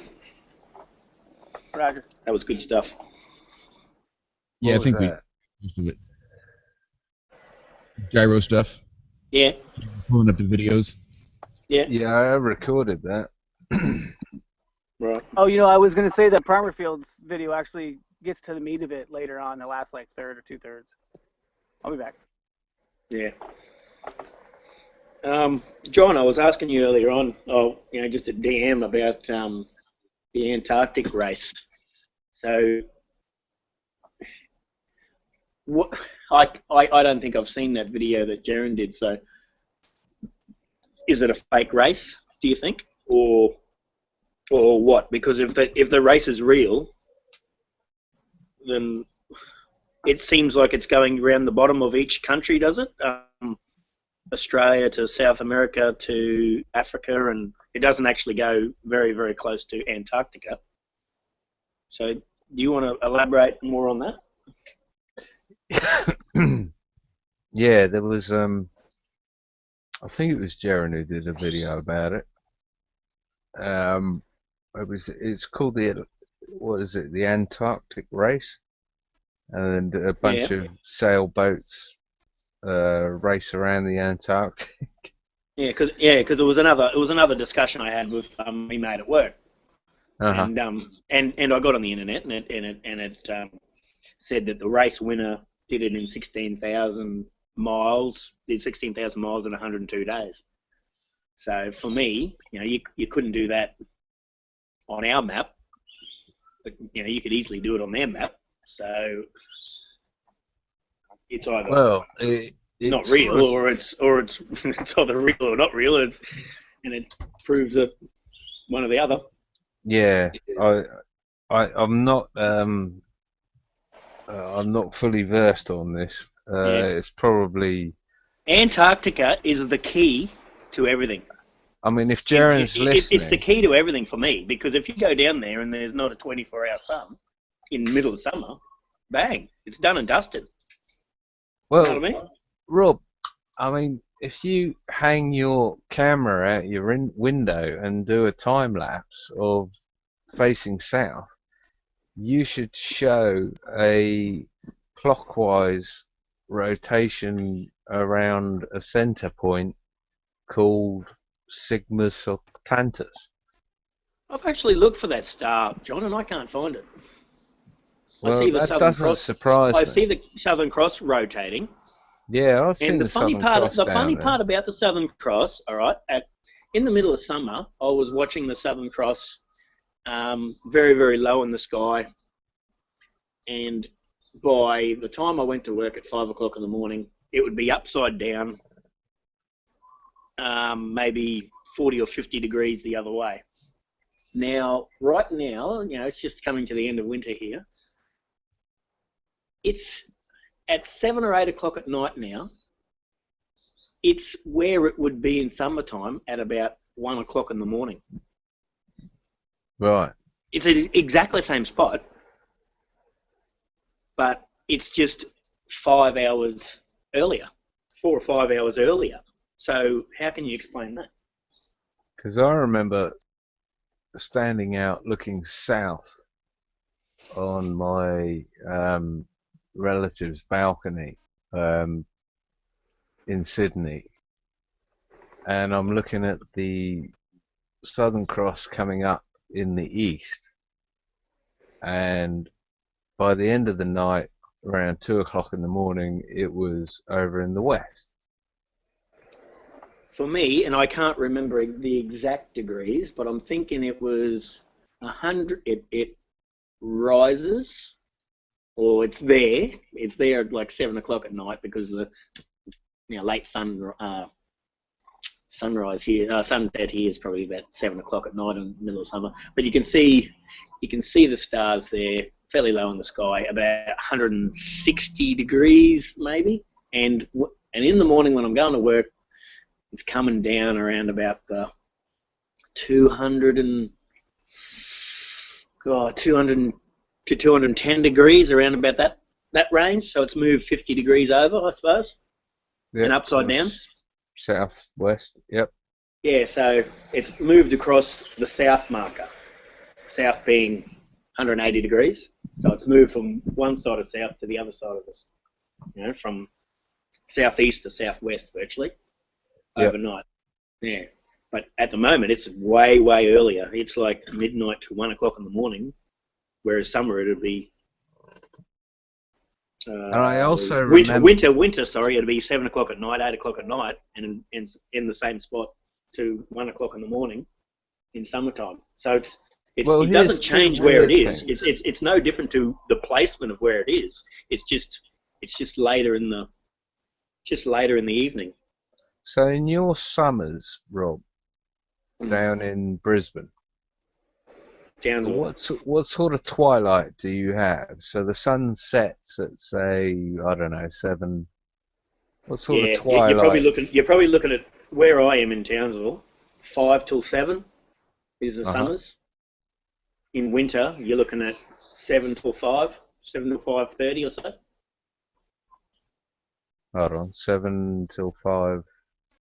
So you've got 14-hour days in summer. Oh right. You're talking and you've got about 10 or 11-hour days. 10 or 11-hour days in winter. So in the most extreme summer day, what would be the hour of being able to see the sunset and then twilight, where it's gone from sunset to darkness? Complete darkness. Yeah. Wouldn't be more than an hour, I reckon. So sunset being at what sort of time? If sunset's at 7, right, where it ducks over the hills, 8 o'clock, 7:30, 8 o'clock, it'd be complete darkness. Okay, so you said hills. So I mean, I suppose I'm surrounded by hills as well, but I've got hills west of me. Okay, so in my extreme summer, the sun, you'd see the sun set probably about 8, and you'd see the sun glow from the sun probably until you'd be able to read a book outside up until 10:30.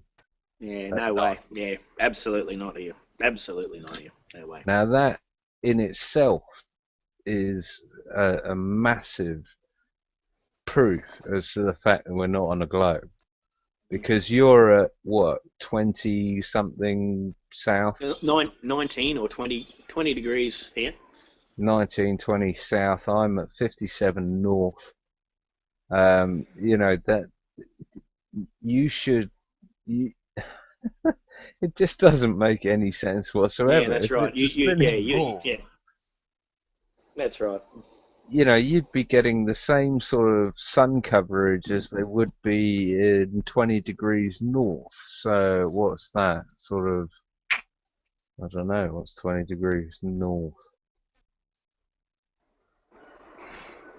Go and get your globe out. Yeah, screw that. I threw that away. No, I didn't. I've kept that for the gyroscope experiments. It's got to be made. That film has got to be made, and I don't want to do a shit job about it. So I need all the help I can get to make that film. I can produce any. I can film any. You know, mechanical gyro. How long do you think it'll take you? Well, as in, what's the length of video that you're talking about? Yeah, I think no more than 20 minutes. But yeah, it you know, when you go through, I started drawing out a storyboard timeline or whatever for it, and you know, it could be 3 hours quite easily. But you don't want to make it really any more than 20 minutes, you know, with decent visuals, graphics, and all this sort of thing.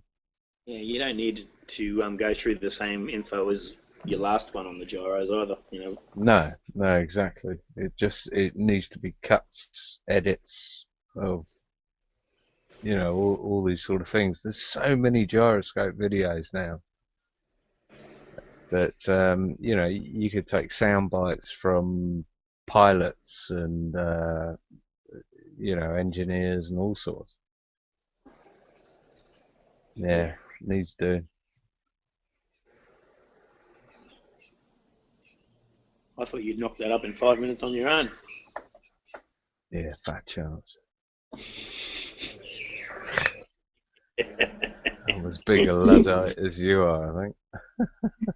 Yeah, I'm a busy guy, I am. I am now, anyway. I'm a researcher, I don't make videos. Yeah. Yes. Well, you've been making some videos lately, Rob. Me? Yeah, talk us through that. Seeing as we're live. Mine are dodgy, but aren't they? But I just say what I say what I think. I nearly did another one the other day in the same spot. As probably the first one I did. The islands were way clearer. It was, you know, it had just rained here, so the dust was out of the air, and fuck, you could see a long way, eh? You could see a long way, and those islands that are supposed to be 18 and 19 miles away, you could see them clearly. It was just a perfect day. It was perfectly flat. The water was perfectly flat, but I was rushed for time. That's when I was talking to you the other day, just quickly. So what were you trying to prove by the video? Hey? What were you trying to show by the video? Well, I'm trying to show how far you can see and just telling people how far you should be able to see. I guess, you know, when I was at Airlie Beach, those islands, the island that I was at was miles away, so the curve should have been 200 feet. Just using my height and my feet when I was at the back of the boat. My feet are in the water, so you know you got to take 6 feet.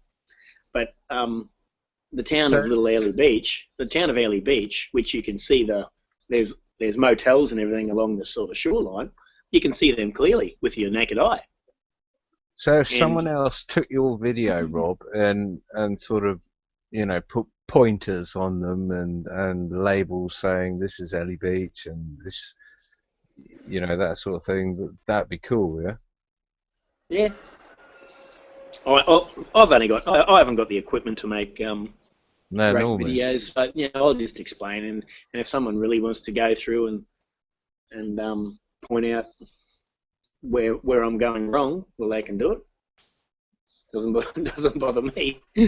But that's it. If someone emailed you and said, you know, look at this, look at this dot on the horizon. Well, what do you think that is? You'd be able to, like, say, well, I think that's island so-and-so, or that's Ellie Beach, or whatever. Mm. And, someone can actually, make a video of it. It's not the same. I can provide them with the evidence and the raw footage, but I can't turn that into a Jeranism video. That's beyond me. Yeah, no, he does a fantastic job, doesn't he? Well, a lot of them do. Mm. A lot of them do. Mm. What do you think, Hack? Is he still buggered off, has he? Yeah. Well, what do you think, Josh?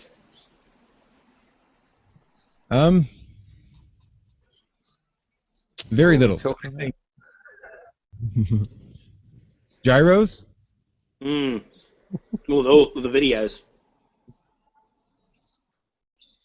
Like, I just want to keep them simple. I don't want to, my life's busy enough as it is. I can't produce videos. But if I notice something, then I will video it. There's another hill. I drive south of where I am here, and there's a hill, and dead set it would be 40 miles away from where I'm driving my truck, and I can see it clearly in the distance. The hill might be 1,500 feet high, I suppose. But as I said to me mate at work, it's not that I can see the top of that hill from 40 miles away. I can see the bottom of that hill from 40 miles away. I can see it comes down the shape of it sort of comes down and hard to describe when I'm just talking about it, but you can see the lower part of the hill. And as you're driving straight towards it for 80 kilometers, you're driving straight towards it, a couple of little turns. So, as you get up close to it, it's the same shape. It's the same shape when you're 50 miles away or 45 miles away or whatever it was. It's the same shape. You get up close to it, that's the shape of it. And so it's not rising up off the horizon. You know that. It's this, and that's how you can. That's a perfect proof. It should be rising. If the Earth was a ball, that mountain would be rising up off the horizon, but it's not. It's staying the same shape for the whole time you're driving towards it. That sound right? The roads you're driving on, Rob, are like seriously flat, seriously straight. Yeah. I'm close to the coast. We're really, really close to the coast, and I'm not driving on hills. And we've got a hill here and a hill there. It's virtually flat. If I was above sea level, it would only be just. Yeah, I've driven these roads, and I've driven through the sort of centre of Australia. It's just flat as a pancake. There's no two ways about it. There's a lot of areas like that. If you had no indoctrination from birth, you would just look at that and go, yeah, flat. And that's what I look at when I'm driving these days. That's what I'm looking at. I'm looking at these hills, and I reckon some of them would be 100 kilometres away. No worries at all. They'd be 100 kilometres away, and I can see the hills in their entirety. This is what a lot of airline pilots are doing right now. Every day they're listening. Some of them are listening to this, and they are every day flying and just going, "Where's the bloody curve? There is no bloody curve. There is no curve. What the hell's going on?" This is what people need to do. So if anyone else is listening to this right now or in the future, believe the math. Believe the 8 inches per mile squared is good for the first 100 miles or so. It's close. It starts off nearly perfectly, but it goes out. So if you want to work out something that's 500 miles away, you're going to have to go to the cost sine formula, which is You need a bloody doctorate to work out that one. So 8 inches per square mile is good enough. Is good enough for the things that are close, even at 100 kilometers away. They're good. It's good enough for how far we can see. And you need to believe that. And when you believe that, then you'll know. You'll know that something isn't right, and then you can go test for yourself. That's what I did. I didn't believe it first up until I went to I took my little telescope down the beach, and I could see ships in the horizon, sitting on the horizon 15 miles away. Mm-hmm. They're there in their entirety. And Jaron's video, his first ever Boats Over the Horizon video, that's what I saw. Exactly what I saw. And then you know. I didn't believe it until I went to Seaton in Devon with my little telescope, my zoom lens and my camera, and could see the Isle of Portland 30 miles away, where I shouldn't have been able to see more than 5 feet of it. Yeah, that's right. It's shit like that that actually matters, though. Actually doing it that actually matters. That's right, and it's so easy, but I stress you must believe the math, because if you go away, if I tell you that this should be the math, and you go, nah, the world's bigger than that, that's not right. You'll never believe. You've got these little calculations that are on the internet, the Earth calculators and stuff like that. We didn't make them up. They're made up by mathematicians that know exactly how it was, and it's been there for years and years. So that's not our math. That's the math to work out how it's done. So we didn't do that, did we, John? No. No, so we didn't, Rob. Once you believe that math, then you will start looking at other stuff. But that's the first thing I believe you've got to do. Believe the things that you see that you shouldn't be able to see. Then you can move on from there. And well, there's a base you've got to go from, really, basically, which says, should I be able to see this or not? And there has to be maths that can calculate that. And you know, if you that's it. You have to be able to calculate whether you should be able to see something over the horizon or on the horizon or not. And if you can't, or if you calculate that you can't, then and you can actually see it, then yeah, you got a problem. Yeah, the things that you can test yourself are the things that are going to make you change your mind. You can, and I'm not a religious person at all, but for the Bible to say the waters above the earth or whatever it says, that means absolutely zero to me. Absolutely zero, because I can't test that. You need to gyros and the horizons and all that sort of stuff. You can test yourself very, very cheaply. Another one is the moon temperature. The moon casting its light off on us, and it's colder than the moon shade. You know, that's another perfect, easy, and that just proves to you that the moon isn't reflecting the sunlight. It's just easy tests you can do yourself, but you've got to believe them. When you do test it, then you've got to believe it. You've got to get out of the indoctrination and start believing the stuff as well. Well, I think you can realise flat Earth without needing to believe in the Bible. I mean, I certainly realised flat Earth, and then realised the Bible was backing it up, and it was like, new respect for the Bible. Insofar as, you know, it wasn't something I'd heard before, but it's quite clear that the Bible is a flat Earth book.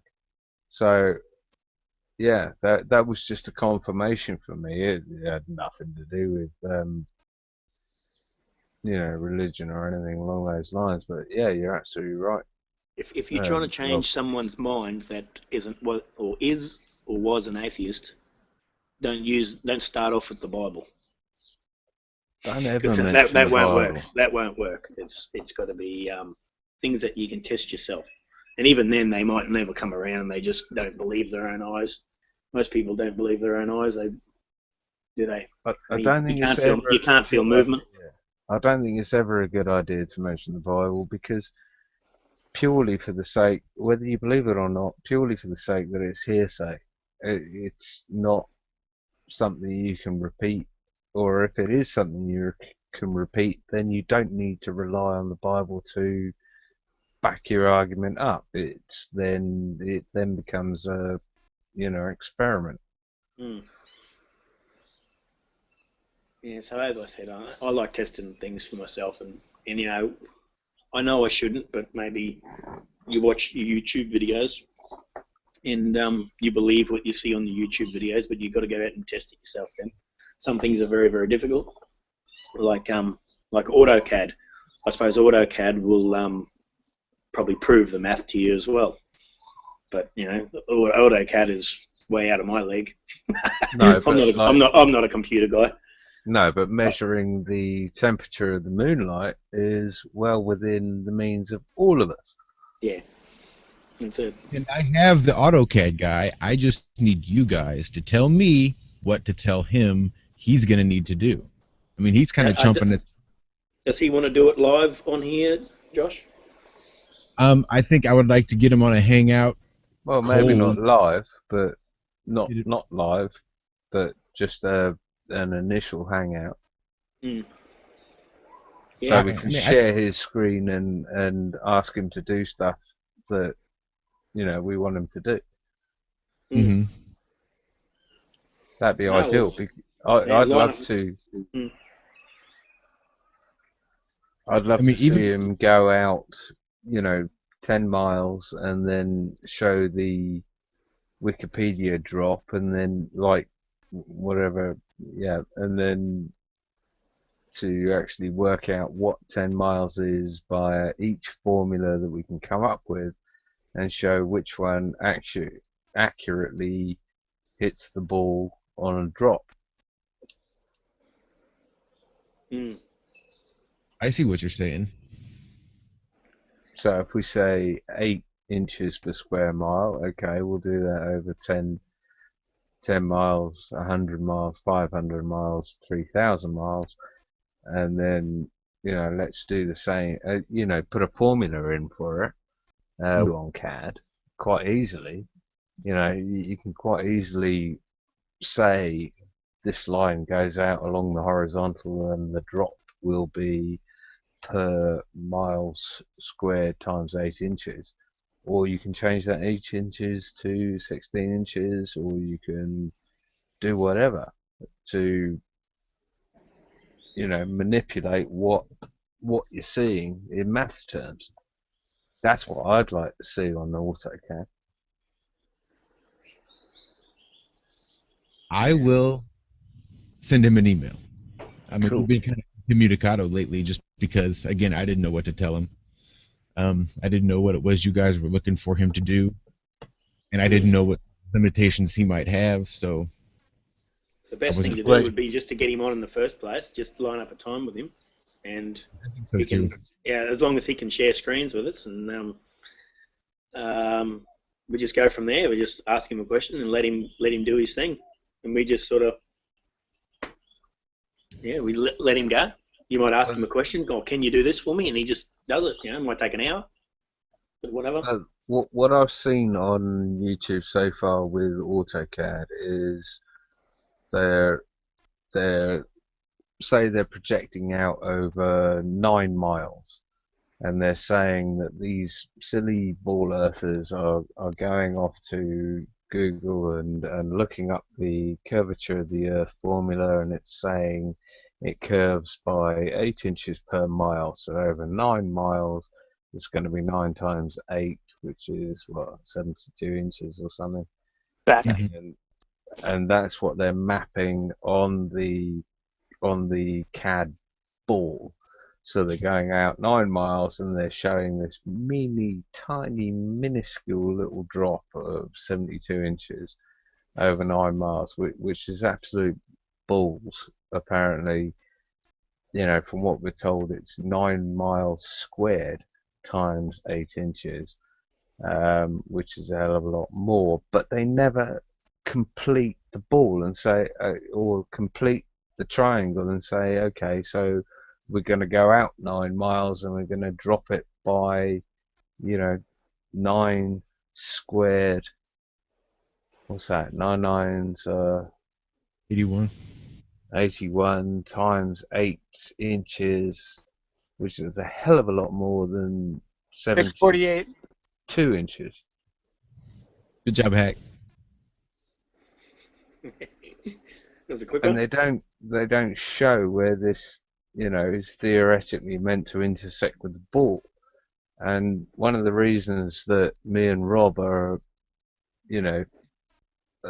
het up about this is because if you go out horizontally from the North Pole 3959 or 3960 miles, the radius of the Earth basically, of what we're told, if you go out horizontally the radius of the Earth, then the formula should give you the radius of the Earth as a drop to the 3 o'clock mark on the clock face. Mm-hmm. Does that make any sense? I think so. Yeah. So if I was going out 3959 miles on the horizon, as the formula dictates, then 3959 squared times 8 inches should equal the drop to touch the ball, and by rights that should be 3959 miles. Equal out, equal drop. Not making Gotcha. any sense, am I? Or am You are. I've actually followed that. I? Okay, excellent. Okay, well that's not what we find. That's the trouble. Is that if you go out 3959 miles and you square that and you times it by 8 inches, you come up with something like 1697 miles or something, which is nowhere near the drop-off that you should get. You should go out 3959 and you should drop off 3959 if that's the radius of the Earth. And the one formula that works with is if you exchange the 8 inches for 16 inches. So you go out 3959. Then we know the start of that formula is not right, but then, don't we, John? So it's like the 8 inches formula just works out and out until it gets to 16 inches. And that's why the cos and sine formula, however that one works, and I don't know. However that cos sine, it's down the bottom of that chart. Yeah. And Yish was explaining it to me. Very, very involved, I think. Yeah, you've got to understand. For me to use that, I've got to understand why that is, and we didn't get that far. So, but down the bottom of that, excuse me, that chart is got the little formula down the bottom of it. I think the real one. If has anyone got that, they can share that chart, the old AutoCAD chart. John, have you still got that? Yeah, I'll work on that. Yeah, if you look all the way down the bottom of that chart, I'm pretty sure it says what the formula is, which I've never noticed until a couple of months ago. But yeah, I don't know how to use that. I'd like to. I'd like to know why that works, and that's why the figures are differently. That's why the figures are different. If you use 8 inches the whole way, that's why the math doesn't work out. If you use 8 inches. That's why even at 1,000 miles, it's a couple of 100-mile drop difference at 1,000 miles. I mean, it's something ridiculous like that. So that's why we can't use the 8 inches after. Probably 100 miles is the furthest you want to use that formula before you want to discard it. But can I clarify something right there? Yeah. I have a question about that right there. We're looking at what you're talking about, how that should be 3959 out and then 3959 down. Is 395 down the circumference of the radius on the totally outside, or is that from the middle point out? Both. Can't be. Sorry, I didn't understand the question. Well, if 395 down, so what's the distance of the equator? The radius is 3959. Yeah, okay, so that, correct me if I'm wrong, but going out, the entire distance of the radiator from the point like that, wouldn't you just be going out 25% to get that quarter hemisphere angle out? So it wouldn't be 395, but a quarter of that? It's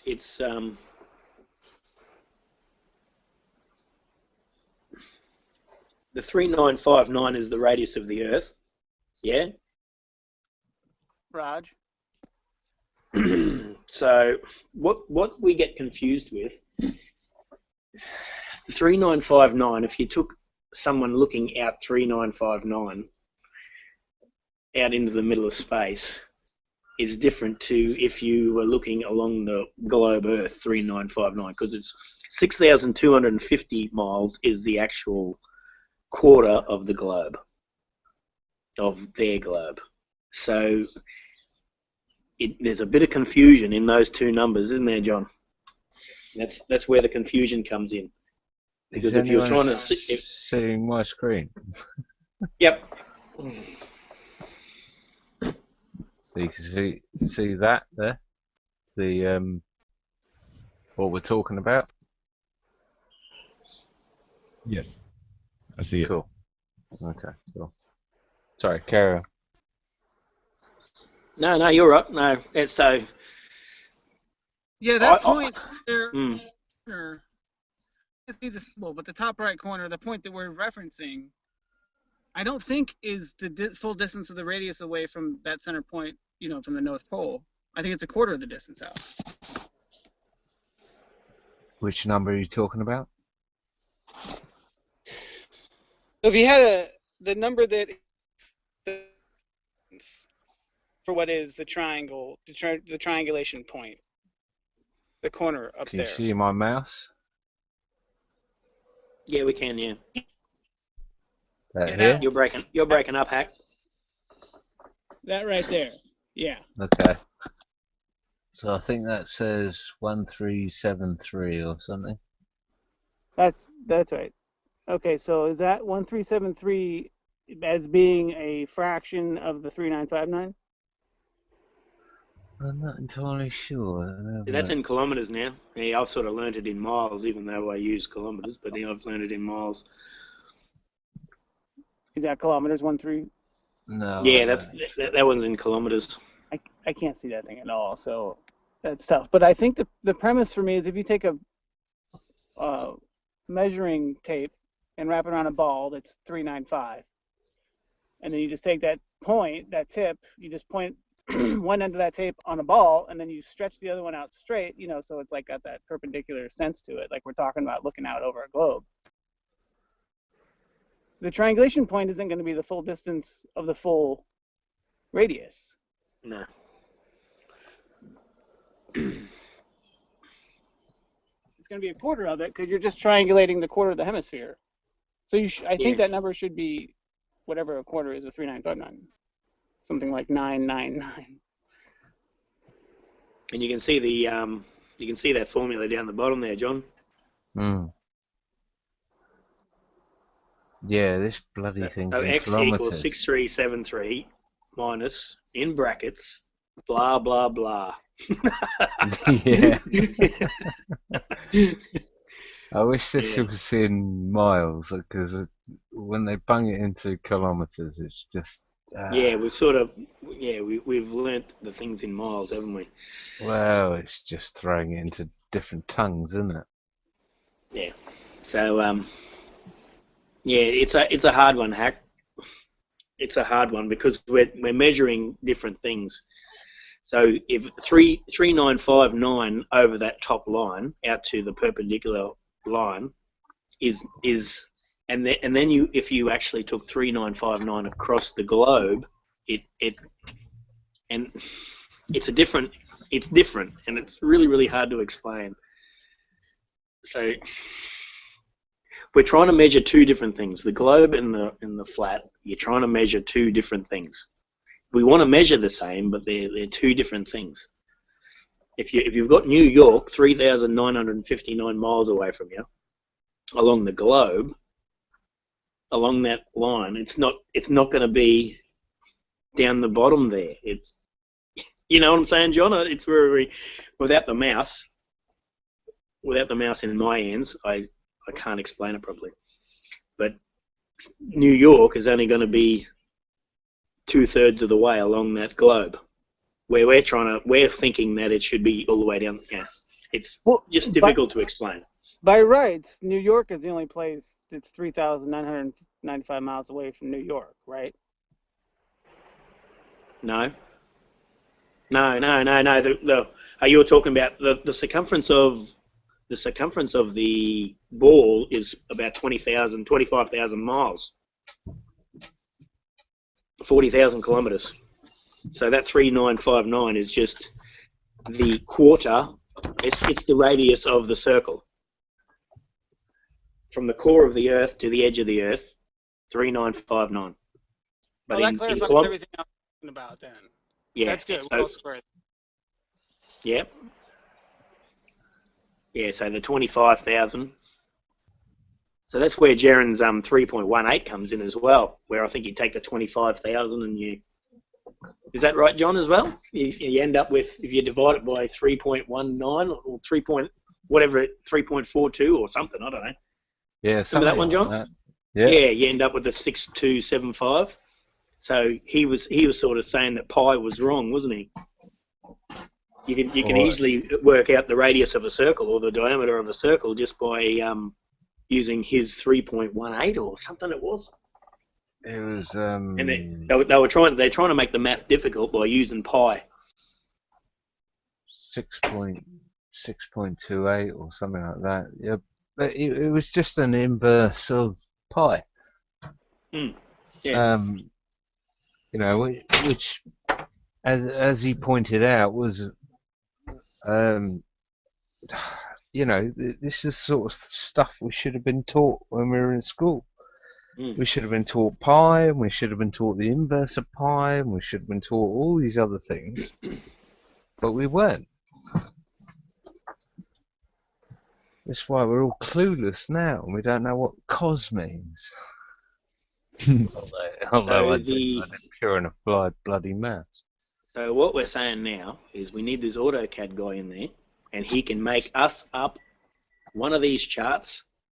We can have the top bit going 3,959 out, and then the globe, follow the globe around 3,959. Maybe have a line between those two.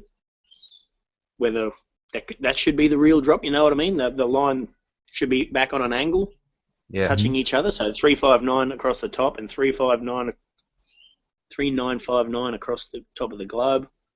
Pull that line in. That's maybe should be the. It's how everyone's got their own ideas on what the drop should be and what. Can I show you guys? Because it definitely shouldn't be up. It definitely shouldn't be straight up and down, because if you're trying to, see something 100 miles away along the globe, that's where you got to test it. Can you see this? Yeah. Mm-hmm. This is in miles. 3,959. Yeah. Oh, there we go. Beautiful. Look at that. Okay, so that's 3,959 to 3,959. So what you'll see there, John, is those numbers. 1 mile, 2 miles is 2.67 feet all the way down the bottom. That is using that formula. That's not using the 8 inches. That is using that formula down the bottom. Yeah. That's why it blows out to 3,959. I believe. Well, this is why we have the problem down here. Yeah. Where it says 3,000 miles is 1375, which is patently bullshit. But then you have 3959 equals 3959, strangely enough. Yeah, that can't be. It goes tits up at around 200 to 3,000. Can I tell you why I think that is? Go ahead. The way I approach it is basically we have a piece of paper and a right angle and a compass, and that's geometry. And we can't transfer non-Euclidean geometry is theoretical numbers. So we're trying to figure out, this is why we can't do it the way that it works out, like in that diagram. Because what we're talking about is actually like degrees, and minutes and arc and radons and all that stuff. So if you took the face of the circle of the face of the Earth and cut it up into 360 degrees, 1 degree would be about 70 miles. And in 70 miles, you can figure out I think that's a ratio 1 to 1. In 70 miles, you should have 70 miles of curve. We can clarify that, but I think it has to be figured out with degrees, circular, because we don't have non-Euclidean geometry doesn't work. That's why we never figure out the curve formula. That's why it doesn't exist, because the curve doesn't exist, because we're trying to explain it like the geometry terms. We can't, because it doesn't do that. And that's why they made non-Euclidean geometry, so they could transfer the relativity to geometry, like bridge the two, to convince us we're seeing stuff that we're not, and just basically like you're looking at, get lost in formulas that don't add up, keep mixing us around between kilometers and miles. Yeah, no, I agree. I agree, Hank. But what I would say is that the difference being is that we're living on a stationary plane, and we have, I mean, this mathematics referring to a ball or a sphere or whatever is relative to anything, whether it's an orange or a melon or a massive ball in front of your face. Right.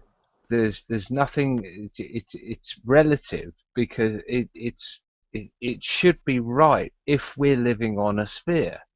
The fact that we're living on a stationary plane shows that this isn't right, because this is what we should see on a sphere. Do you know what I mean?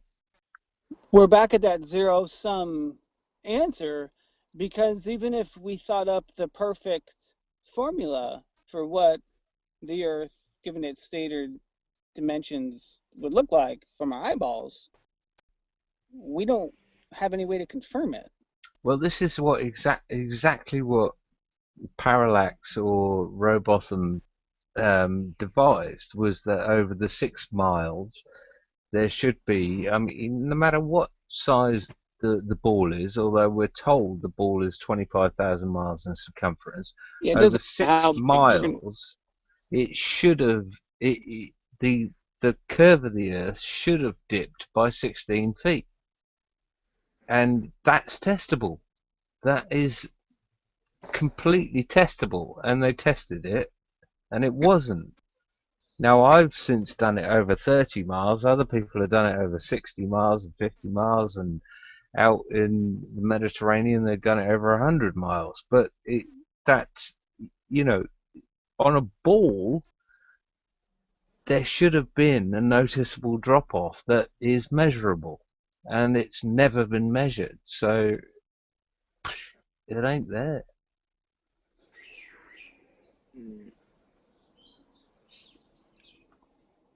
But it is a difficult one. But all we really need to know is it'd be good to get the AutoCAD guy on, but all we need to know is the 8 inches formula works up to a point. And I wouldn't use it after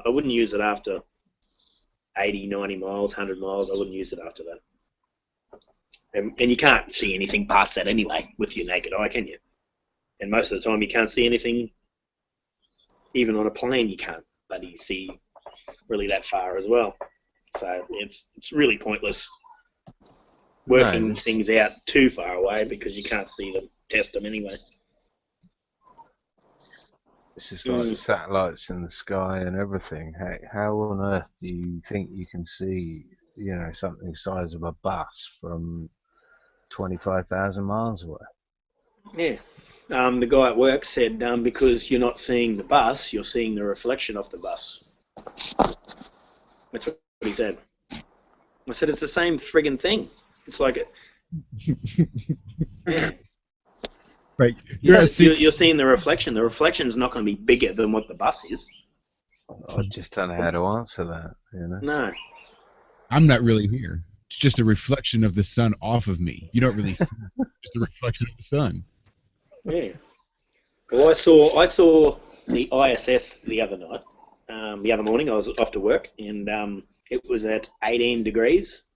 It was just coming across the top of a couple of houses across the road, and my app was telling me it was 1,100 miles away at 18 degrees. Clearly see it. Have you got the capability of doing time lapse? No. How much are those P90s or whatever, those really, really good, do they do time lapse? Those really, really good cameras that I keep hearing about? I don't know. You don't need a really good camera. I've got a Canon D20, which will probably set you back about $80. And I've got an intervalometer that will get you off eBay for $10. That's all you need. You don't need a P900 or anything. I mean, that thing zooms to 89 times, 83 times zoom ratio. That's you don't need that. You want to catch the entire southern sky in one go, and for that you'd probably need a 50mm lens, DSLR, really cheap old DSLR, and an intervalometer, and that's it. And it tapes so it's got a little memory card in it, does it, that you plug in your computer and download it? Well, the camera's got a memory card. The intervalometer takes a photo every time interval that you specify, say every second or every 3 seconds, 10 seconds or whatever. The camera memory card will record the images, and the camera will take the shot.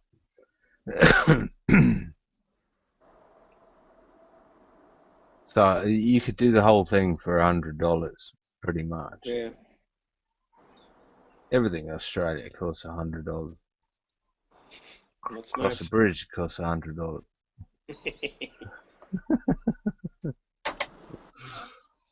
So why did you bring that up for anyway, John? Because I was talking about the ISS. You would like me to do that on the ISS as well? I haven't seen a southern hemisphere shot south from someone I trust that can show what the hell is going on. That's the major problem. I don't know. I mean, to my logic, the stars would come up in the east and they'd go straight across the horizon and set in the west. But from what I'm told, they come up from the south and they circle around Sigma Subtantus and in a clockwise fashion, and sort of set in the south again. That's what I'm told. I mean, that's just, I don't know. There's no way I can prove that. Without going there, there's no way I can prove that. I've been there many times, and I've seen many things. Like I say, from the balcony, I've seen the Southern Cross come up from the east, and 4 or 5 hours later, it's in the west. I didn't see it going round not like I do in the north. I see the Big Dipper and all sorts of other constellations circling the North Star Polaris. I don't. I haven't seen that in the south, but I'd like to see it. If you provided me video to it, it would be worth 100 times more than if anyone else provided a video of it to me. Yeah. All right. See what I can do. Well, even with the old, iPhone or whatever. Yeah, it doesn't capture it good enough there, John. It doesn't like the zero light. It just doesn't capture it at all. I took a video of the ISS flying by one night, and I posted it to YouTube, but you couldn't hardly make it out. So Yeah. I didn't bother again. I've tried to take photos of the stars and with the iPhone, it just doesn't capture them. So didn't bother. But it's taken me a long time to get to the point where, I was capable of taking star shots and things like that. It's trial and error, really big trial and error. Mm. Let me see if I can show you my efforts. Mm. Yes. So no, Josh, if we could, ASAP for me with the AutoCAD guy, because the guy at my work, if I said to him, I said, if I could get an AutoCAD and show you the real math, would you believe that? He said, yeah. So yeah, for me, it's very important for me.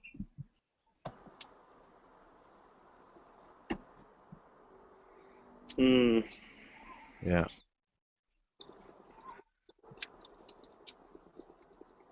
Hack, you got anything to add to that? No, nothing special. No. Pretty thorough. It's such a confusing topic. Yeah, it is. It is, yeah. And Yish was right onto that too, Hack, eh? That was one of the things I'd like to talk to Yish about, because it was something that confused him, and he was watching the Southern Skies closely, and he said that he couldn't work them out. The really, really smart guy that he is, he couldn't work them out. Well, the thing that occurs to me is if you take those like children's toys that project maybe a sky on the ceiling or whatever, but if you project it onto a curved surface from above, it'll look different than if you take that thing from the side and rotate it as well. And if you were underneath that dome, like let's say you took that projection and you projected it from the side onto a dome, not the direct side, but just kind of an angle, so it would, you know what I'm saying, it would change the elliptic of everything. Inside the dome, it would be looking like it would be centered on something and focused on something, but then apart from that, it would do vastly wild, differently things that maybe from the vastness of it, like you were saying, you go from all the way one southern hemisphere side to the other, and the stars are coming all back around, but they're pivoted on the one Polaris. Maybe my thought has always been that they're all connected to Polaris, like it's a center lamp, and however they're draped within or around or through the firmament, and then they sort of rotate in a way that's irrespective of the actual shape of the firmament, except they adhere to it, and they sort of just rotate like that around it, so when they go around the end, they go all the way out and back, but if they're close to the North Star, they just make a little circle. That's the only thing I can sort of think about. And then being inside that little tiny dome and looking up and just the expanse of it, Yeah.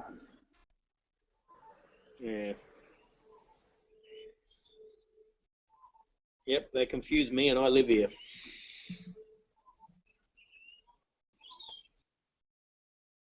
But yeah, until this come up, I'd never even really watched the stars before. I do have an anecdote on that, though. From a gal from Australia I met, I think she was like 18 or 20, just a year ago.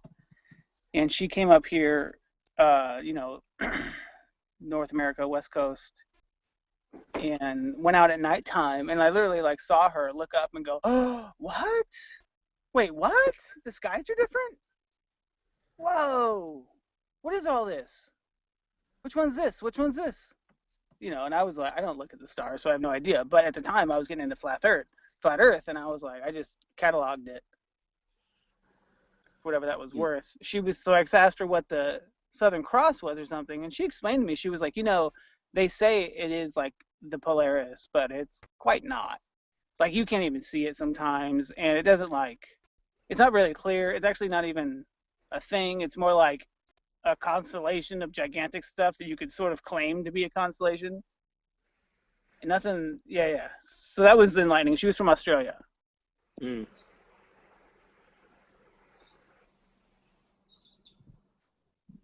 Yeah. It's all confusing for me, all these stars being so far away. They say Polaris is 430 light years away, and it's 30 times bigger than the sun or something. And it must be moving because it's in our galaxy, and I've only learnt this in the last few weeks. Everything's moving at the same rate as us in exactly the same direction because we're all part of one galaxy. All the stars that you see are part of our galaxy. That's why they all move at the same rate in the same direction, and they all stay the same. It's things like that that make me a flat earther. Yeah, that's right. That's right. If the Big Bang, everything would be going in different directions. But our galaxy is moving in one direction, so that's how all the stars stay in the same place.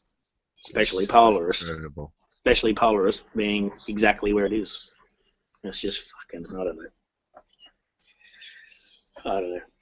That'd be another one. If you could see Polaris, that would be awesome. And I've got an app on my phone that tells me I can see it. so that's how good that app is. But no, I don't think so. It'd be just like the sun. Once the sun gets out of your view, it's 4,000 or 5,000 miles away. It drops below that horizon. It just gets out of your visual. That'd be the same as the stars. The stars are that far away, as in tens of thousands of miles away, whatever that might be. So it just gets below the horizon, so you can't see them anymore. That's my take on it.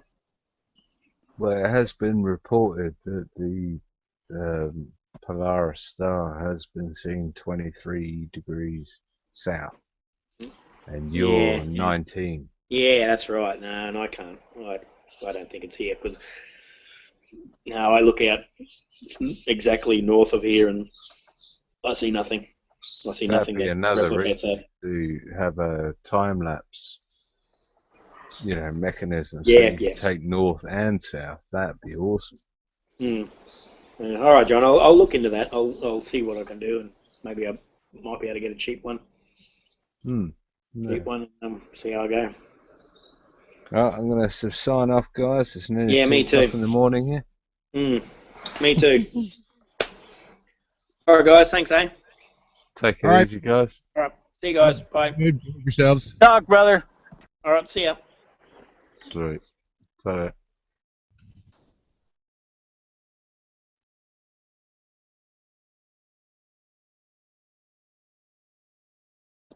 Yeah, I was just thinking, like, as a tool in our pocket, being able to describe the skies with whatever we can hammer down is important.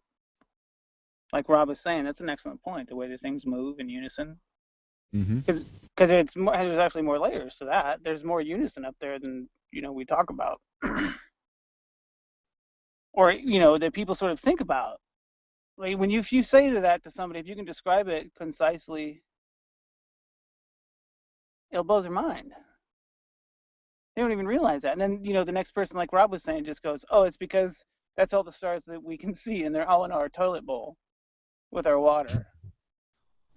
We're all going over, all the stars you see in the sky are going down the same drain. And they go, oh, okay. Okay. Well, there's more. Yeah, there's more to it than that. We agree on that. And we should sort of have these things bubbled up and nailed down, laid out. Yeah, that would be nice.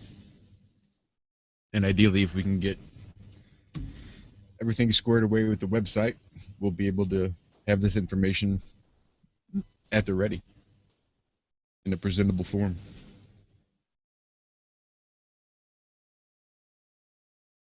So, heck, did you ever get that Google Drive link that I sent? Yeah, I did see it. I didn't click on it though because I wasn't on my Google account that I was linked to. I got you. Just making sure you saw it. I did. Thank you. It should be days of perusing. Yeah, dude.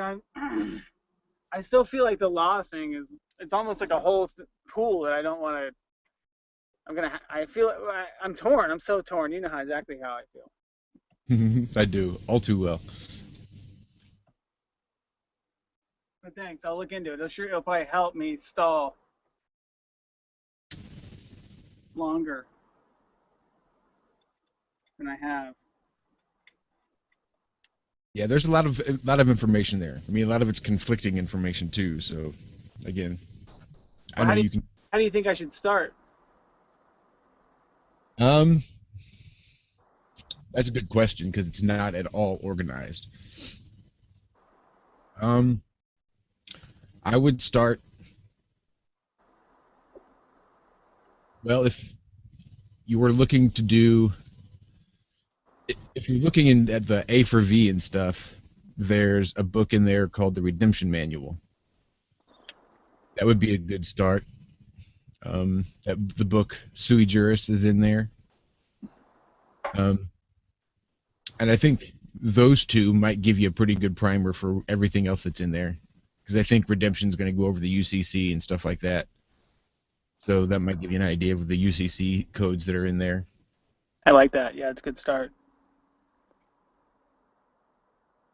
Yeah, I think that'd be the best thing to do. It blows my mind how exquisite it is that they separated, I guess, the UCC or the A for B sort of thing that we talk about with the birth certificates from legalities, like from law, from anyone ever expecting to that's what is defining, it's correlating and defining, what you see on Judge Wapner. Yep. Oh, have you ever done an analysis of those judgy shows to see sort of like what they cover and what depth they go? I haven't, but I mean, it was a long time ago, probably back when the People's Court was like original People's Court with Judge Wapner. You were on that, I bet? Oh, I wasn't on it, no. But I remember reading the fine print in the credits and how it's like a pool of money. So if your case gets called before Judge Wapner, both sides get money. You get paid to be on Judge Wapner. If you lose, then the opposition gets your chunk of the Wapner money, of the show money for being on there. So even if you lose, you're never going to be out any money, which I thought was interesting. So you then also have to, I'm sure, sign an agreement, sign a contract stating that you're letting Judge Wapner rule over these proceedings versus saying someone in your own personal jurisdiction. No, yeah, that's the part that interests me. The personal jurisdiction or the subject matter jurisdiction? No, the court shows and how they, you know what I mean, wrangle this around, because and then in the interface, like what we're seeing of People's Court, you got them doing stuff like divorces, they're holding things to people, it's only a certain size, but there's like a lot of lawful behavior. You know what I mean? It's almost like they figured out a way to pull a court of record out on the TV to show everybody what it should look like and have them, yet somehow reinforce the exact opposite values, legalities, the authorities and whatnot. It was like we need to make sure that even if some of this occurs to somebody, that we have them twisted off. That was my little show analysis on it. Yeah, I guess maybe I would have to actually sit through one of those fucking shows to see exactly how it is. Judge Judy's handling herself in honor, because she sure does not seem an honorable bitch to me. Well, dude, it's me neither. She seems evil as all hell. Yep. But it's not just her anymore. Like I go to my buddy's house, his wife. We talk about we go to Minister, we do some stuff, but they always have the TV on during the daytime if I go over there, and it's the judgy shows, and the shows they have now are like it's like Jerry Springer into a courtroom, and it's like paternity court, and it's so racial and divisive and brainwashing and negative and reinforcing of stereotypes. It almost is like it's the same exact stereotypes, but they just have to keep pushing it further to keep the kind of the engine up or something. Yeah. To keep the throttle engaged, to keep the transmission lined up. It's nuts. It is nuts. How much longer are you going to stay on this thing? I don't know. I hasn't really even given it much thought. I mean, we can totally end it at any time. Did Savage fall asleep again? No, I think he's actually off of there. It's one of the little glitches I think that the Hangouts have. That sometimes when people drop off, their icons don't leave. Like if you leave, your icon might leave, but his would stay, or his would go and yours would stay, even though I was on here by myself. You just never can tell. Very confusing for me sometimes. Is this IRL? Is this IRM? No, this is on my personal YouTube. Because the website was still down and it's still not quite where we would like to have it presented to people. We wanted to kind of keep, in case this opened up and got nasty and got crazy, we didn't want to have the IRM attached to it just yet. What are you going to do about the comments? This is on my channel. I don't give a fuck about this. Well, I was watching over on, the other one, right? And like you were saying, you didn't have the Q&A enabled. Mm-hmm. Yeah, the Q&A is badass. Yeah. I would totally keep the Q&A up there, but then we'll need someone to be able to sit and moderate. Exactly. So it's the whole thing, double-edged sword. Mm-hmm. But on the other hand, it's kind of it's either good or bad, because the other way is you have the comments like they were, where they're sort of like a Facebook refresh as they go up, right? Mm-hmm. Shit, dude. Q&A just gets hectic. It's way too crazy. Sometimes you just can't keep up with the shit that goes on in there. Have you ever done live chatting on the internet? Like ESPN in the old days or something, or online with the politics or... You mean like the old message board, the old chat room systems? Oh yeah, you know what I'm talking about. Yeah. Back in the early or late 90s. Oh yeah, back in the Dizzy. Uh-huh. Yeah, I used to like to get stoned and get in all the 420 friendly rooms. What would you guys talk about in the 420 friendly rooms? Oh shit, I don't know. It was just a way for me to connect with other stoners. I was living out in the woods.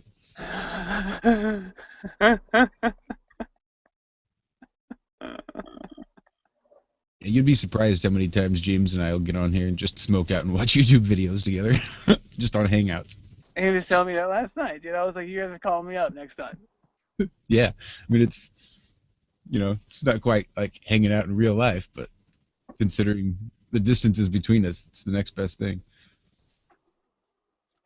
Yeah, well, besides we watch all the same stuff anyways, you might as well like Mystery Science Theater 3000 it. Right. Which I love. But by the way, I looked into that Freemason. Joel or Mike? Well, the team. I think it was originally Joel. Really?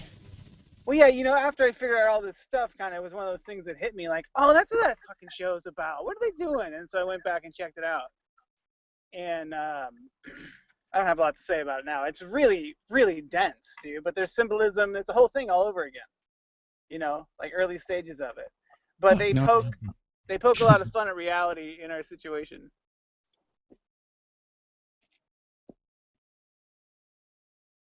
I guess they do, being trapped in the satellite of love, orbiting the Earth, being forced to watch bad movies until they die. It's funnier now to me than it was before. I hated that show. Now it's hilarious. Really? I always thought it was hilarious, but I can't imagine I'm going to find it any less hilarious now. Oh, yeah. You know, that's another maybe possible activity of IRM. It's just straight up like that. Because, you know, we fiddle around like we do now on the videos. I'll pull it up. Let's see it. Or we could just play something and just heckle it. See, that would be good. Just start pulling up the debunk videos or just the nasty videos. Exactly. That would be awesome. And we could have like strange video of the week or something. Same thing like you do on the, you know, right? But just pull out, okay, we're going to watch like the 30-minute silliest damn thing we can think of.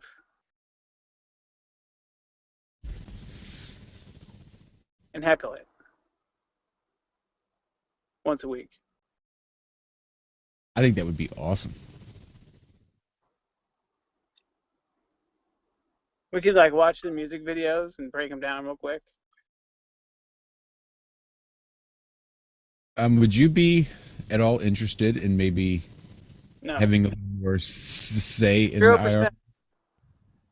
the IR? 0%? You know what we could do is we could play a game where we I prove to you that flat Earth is in every song, and I just say feed me a team and an album, and I'll prove to you. And then like I'll just sing it up, and then we'll play the song, and we'll just break it down in terms of all the language. Yeah. What were you saying? Have a say in what? Well, because we have the IRM general chat room, but we also have another chat room for like the people that have a say over IRM, right? Like it's the core operations room, basically, is how James set it up. So mainly it's the guys that are sort of in control of the website and the podcasts and are giving input as a group to what goes on with the website and the podcasts. It's always been a plan to have it be, you know, this multiple people doing it, so we're getting all different sorts of input. But we've been having a hard time, especially after Ben blew up the last room. It seems like it got whittled down a little bit. So we're trying to get more minds collaborating on this website and these podcasts and things like that. Problem is we are having trouble we can trust enough to bring in. Oh yeah, I bet. I don't trust anybody. Well, your name has been bantered around now for a little bit, and we've just finally kind of decided, all right, well, we'll just go ahead and ask him because we know you were a little bit hesitant to come back into the rooms because you'd kind of abandoned for a while and laid low. You weren't really sure about how much, you know, participation you wanted to give, but I thought we'd put it out there. The only issues we were having was basically with Rob and his anti-religion. He seems pretty... He says he doesn't give a fuck, but he seems awfully angry every time it's mentioned. So I don't know if that might eventually be an issue. Because I don't want you to think that you would have to back off of your beliefs in order to pacify Rob. That's not what I would want. I would hope to think Rob could listen to you say your piece without thinking that you're trying to change stuff or something. I don't know. We were all talking, and I would love to have you be more of a part of the website and the podcast and the IRM, say the team. But we just weren't really sure how that might play out. And weren't even sure how interested you'd be. I appreciate the invitation big time. I would be interested. I have a few questions. I'd like to hear kind of what contributions you would expect or not expect. We're not having, there's not like some sort of minimal requirement really. I mean, like participation in the room, you participate more than like other people we have, I think, in the core operations room. I think there's at least one or two people in there that haven't spoken up in months. And if we could boot them out, I think we would, but we don't have that option. So it's not like you're not participating, and really just sort of being able to speak up in those DM rooms, in the general chat, or even in the core ops, and giving your opinion or casting a vote for yay or nay on some particular issue would be like the minimal amount of participation you'd need. Check in every couple days. You see Walt. Walt has been out for weeks being in Oregon. His participation has been way down from what it was. I guess I don't like time, or like, my boundaries or whatnot, so that we don't have any interpersonal problems, or, my role, something like that. I'd love to contribute, my time's free, my knowledge is free. And again, it's whenever you can, people ask. To whatever degree you'd want to participate. It's really, we all understand we each have our own lives and shit going on in our own lives, so we can't really devote 8 guys devoting full time to this would get shit done, but that's just not feasible. So sometimes you might not be able to do much for a few days or a week or whatever. I mean, it's not that big of a deal. I mean, if you go quiet and drop off the grid, that's one thing. But it's not like we're expecting complete participation multiple times a day, checking in. It's really nothing like that. We just wanted to get more in, and to be able to add different facets to the website and to the podcasts and things like that.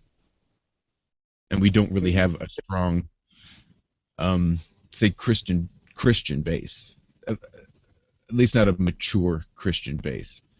There's a lot of Christian flat earthers out there, but they don't seem that mature in their faith or their flat earth. I see the same things.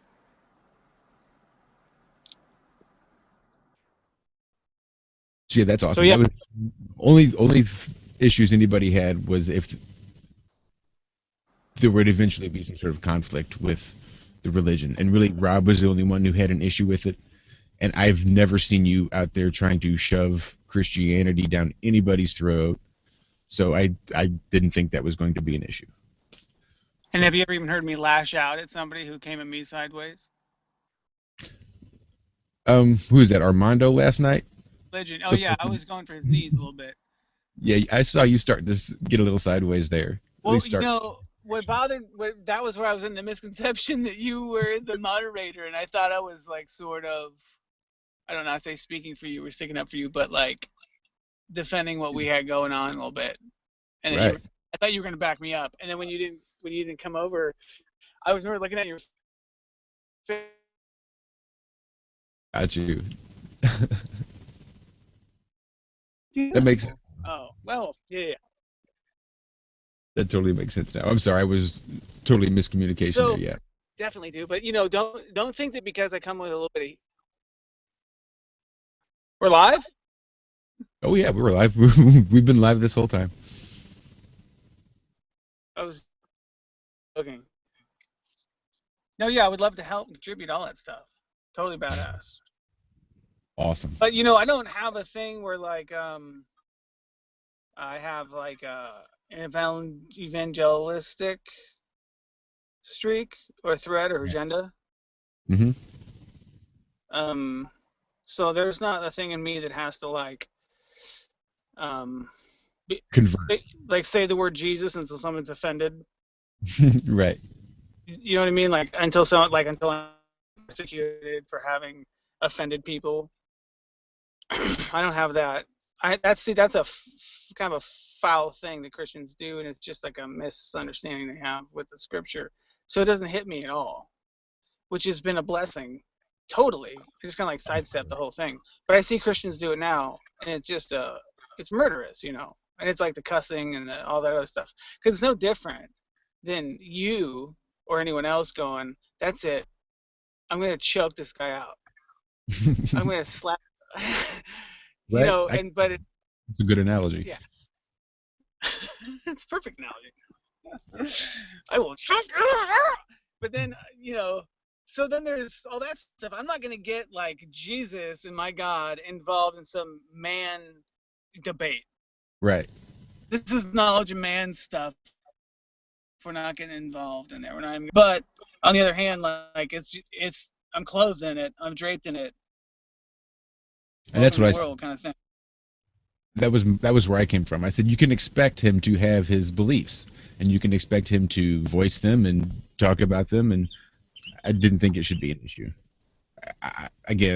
You seem to be very mature in your beliefs, very grounded in your beliefs. So I didn't see it being an issue where you needed to try to solidify your own beliefs by transferring it onto other people. No, I mean, like, God glorifies himself through his people so that he doesn't need me and my works and my mouth and my thoughts and my ego pretending that I'm going to speak for God. He'll show you.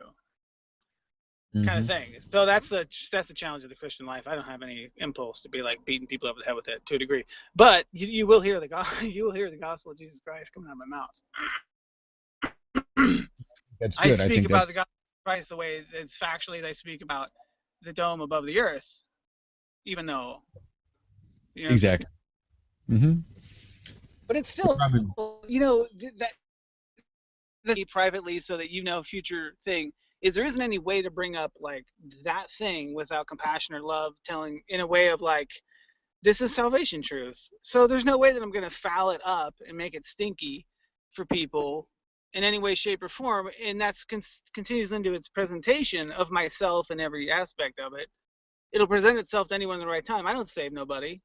Zero. Right. Amen to that. So. If you hear me getting chippy or lippy, I will always hear you telling me to stop doing that because it's like, I have a reflex. There's a lot of tongue bridling that I fail at constantly. I feel you there. It's a burden, and I apologize for it, but one of these days it'll clear up. Yeah, I apologize for mine a lot too.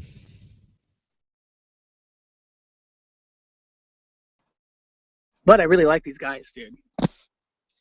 They're great, aren't they? Really. These guys. I don't think I would still be here if the guys weren't who they were, or the group wasn't what it is. I mean, it really just has a life of its own. The group, and just the idea that all these people across this level plane, such different backgrounds, came together just under the one auspice of it being the Earth being flat, and have been able to pool resources and come together and overcome all these fucking obstacles to still be able to at least want to try to put forth more stuff. We can't forget, dude, that those obstacles were expertly placed, and they will continue to be expertly placed. They're good. They're very good, and they're ahead of us. And those obstacles are going to be trickier. Every level. Next thing you know, he's going to be wearing a suit and having money in his pocket. Yep. All that kind of stuff. Which is exactly what I'm expecting. He's going to show up on the chat board, and he's going to be talking about convex Earth or whatever the hell else, or gravity and all that stuff. Still the same. Insulting people. He's going to show up claiming to be a flat Earth, insulting people. He's going to show up calling in. He's going to do everything he can to get on the show or control anything that's being talked about in the show. You know how it goes. They're just snakes. They're good at it, and that's all they do. And their advantage is that we would never suspect them. So, what are you going to do? Be suspicious every moment? No, but you know what I'm saying. Yeah. We've seen it. We've seen the obstacles. They work.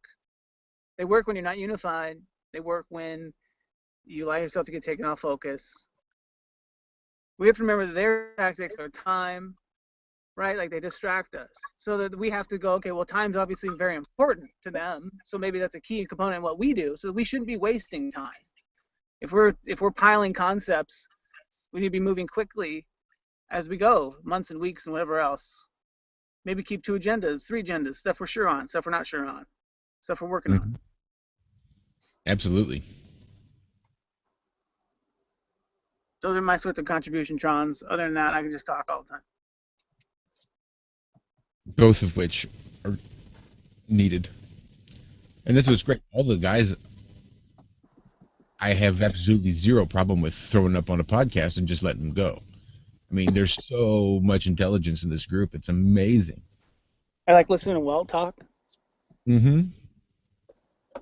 And again, everybody is so different and comes from basically different points of view, but it's also all so similar that it makes it just, I don't know. I am in awe of what they've put together and what they've allowed me to be a part of. I mean, it's all focused on you, though. No, absolutely not. Don't even say shit like that. Josh, you're the center cog here, bro. No, I'm not at all the center cog. There's no pressure on you. It's just all riding on you. Right. You're that guy. You're the most important player. I'm just a player that maybe with the loudest voice at this present time, perhaps, just because I can have the public radio access. I can get and talk to, thousands of people every week just doing that. But I am certainly not. For the group, there's really not a whole lot that I do.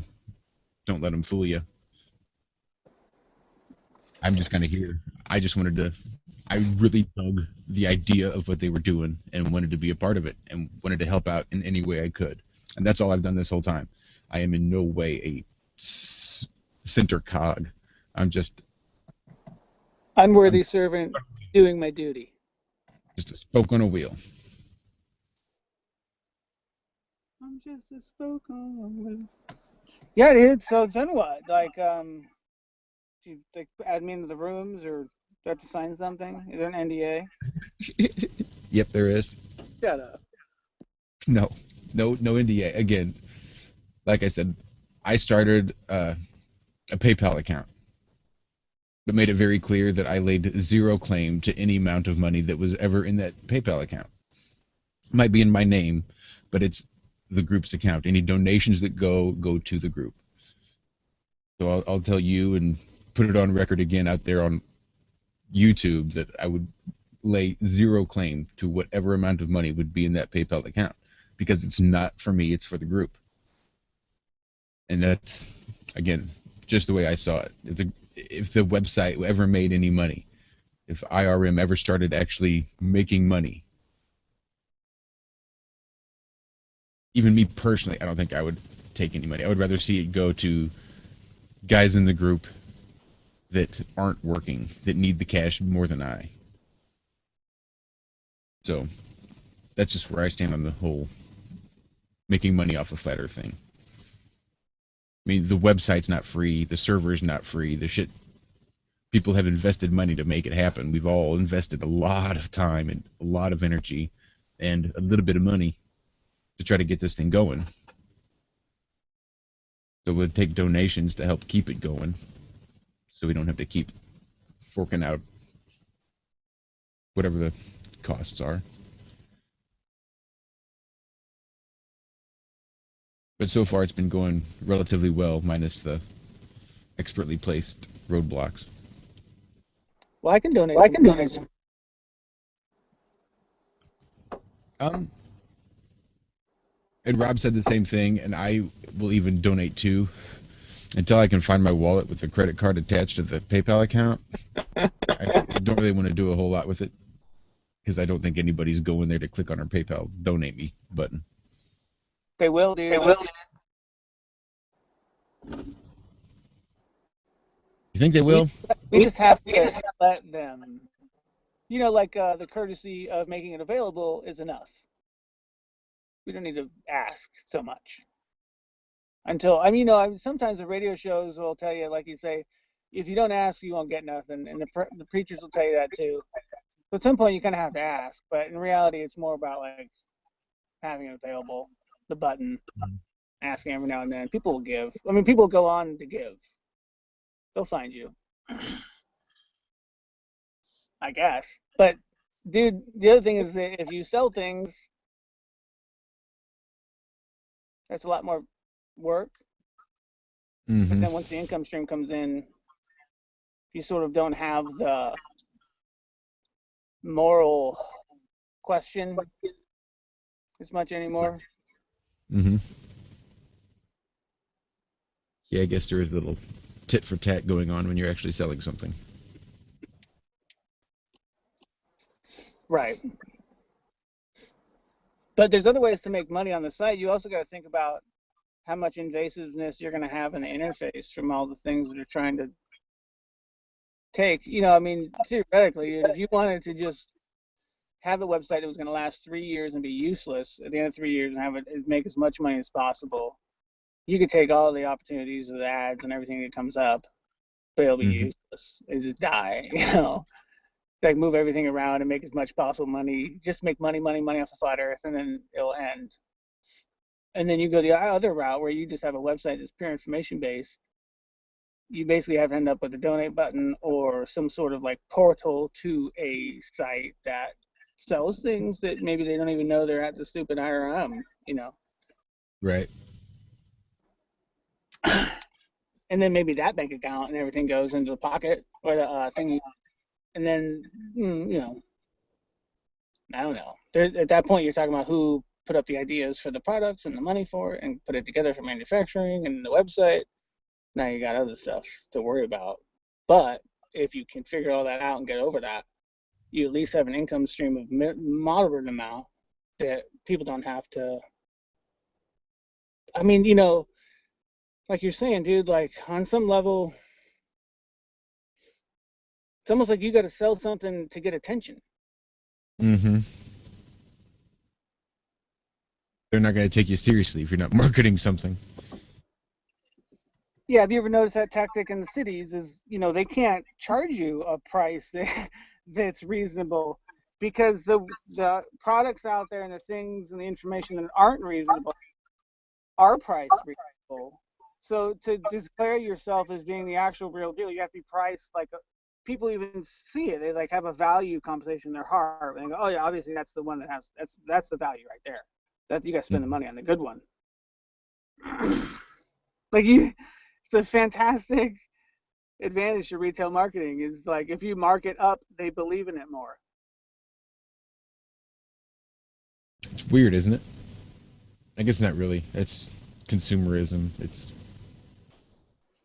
brainwashing and conditioning. Commercialism. Right. Does the Flat Earth Society website sell anything? Do they have some sort of? Can you click on them real quick and see if they have a button on like how prominent, just at first glance, their accepting money is?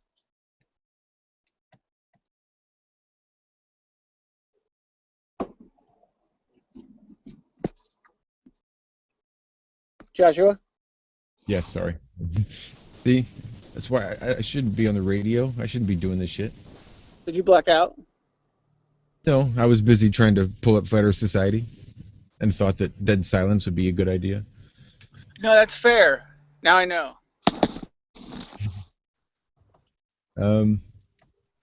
Welcome to the Flat Earth Society shop. Store coming soon. The blog, contact us. Headquarters. Knoxville. Is that the Full Armor OG avatar? Sure is. Right there? Uh-huh. Oh well. Don't they deny that there is a firmament? Whatever. I don't know. Let's see what the So there's a donate button? Not that I've seen. Hey, hang with me one sec. I'll be right back.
Oh yeah, look at me, more dead silence while Hack is gone.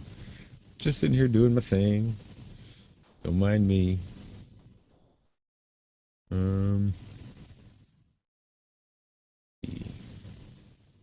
Something to listen to while we wait.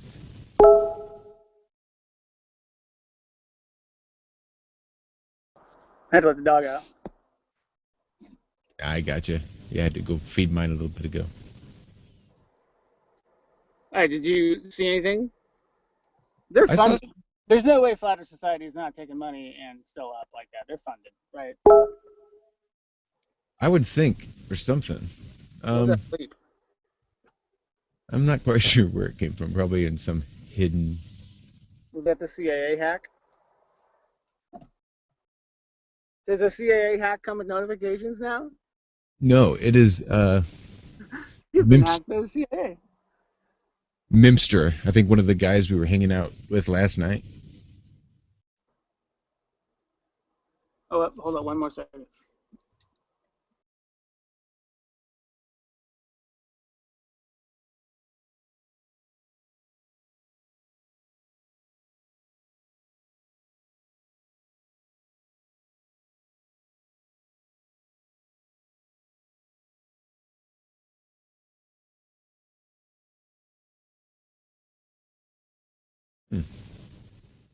Interesting.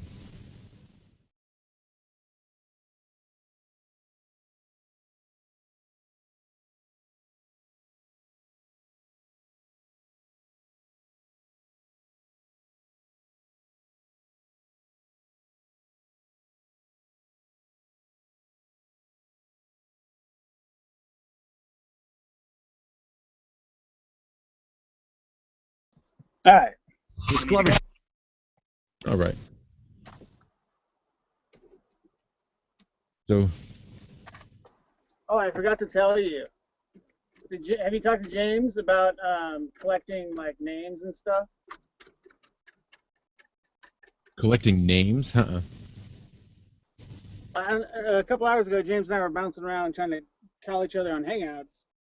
And when we did, it was one of those things like a third person popped up out of nowhere.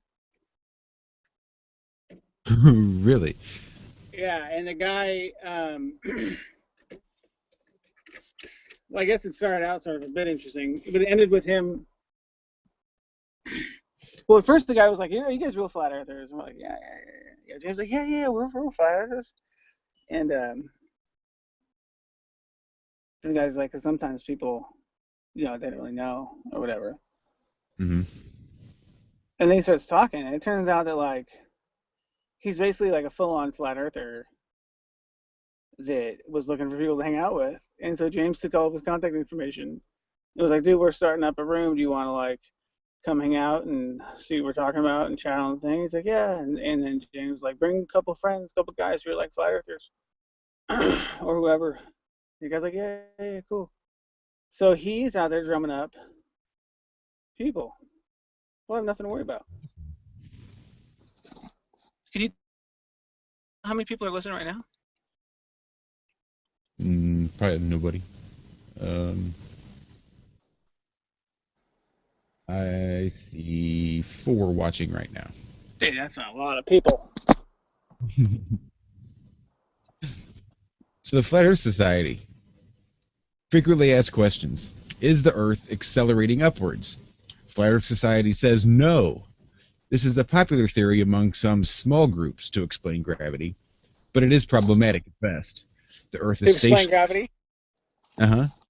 We are not out in space at 67,000 miles an hour or at speeds accelerating upwards, speeds accelerating towards the speed of light. So the Flat Earth Society says we are motionless. We are not accelerating. And that's not what gravity is. What is the dome, the firmament, the vault of heaven? Flat Earth Society says the area where we live on the flat Earth is encased within a dome, or firmament. In some texts, it's also referred to as the vault of heaven. Find that a very surprising amount of religions and societies, the idea can be traced to Babylon, Sumerian, Egyptian, and Christian worldviews, and likely not a great many more. Even some Native American tribes were said to see the night sky like a tent. The stars, they were little holes poked in the hide of the tent. The scientific explanation, it serves very well. As a scientific explanation, comma, it serves very well. It was, after all, only with Copernicus that we started to question the idea of the firmament. By then we already knew quite a bit about calculating and predicting the movement of the heavens. Well, that's interesting. But they mention gravity like it's real. Well, the question here is, what is gravity? Well, yeah. Gravity, Flat Earth Society says, gravity as a theory is false. Objects simply fall.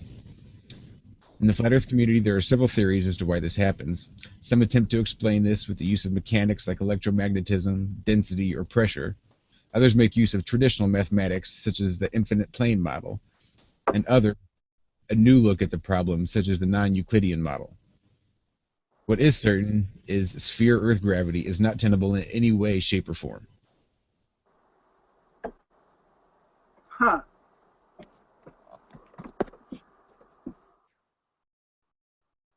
So where do they go off? I don't know.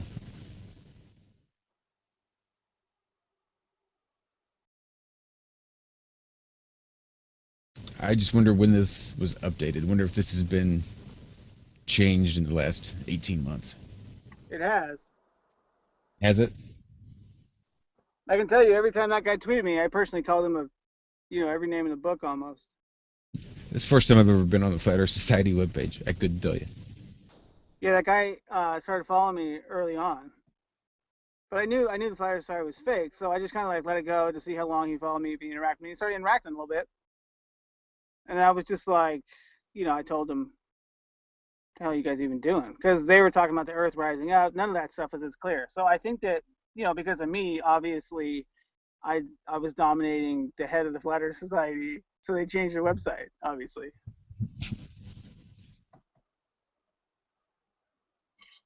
But I think that they sort of had to update it. They really did change it. That's different, man. That's quite different. So it's a lot more on path. I think you'd have to read a little more detail to see where they start diverging, because they're sure as Shiite.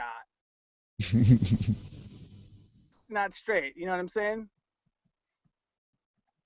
So far, I see they're selling $12 membership packets to be a friend of the Flat Earth Society for $12. It looks like you get a little pin, a little coin, or something, and a certificate. Let's do it for $7 and undercut them. Monopolize the market.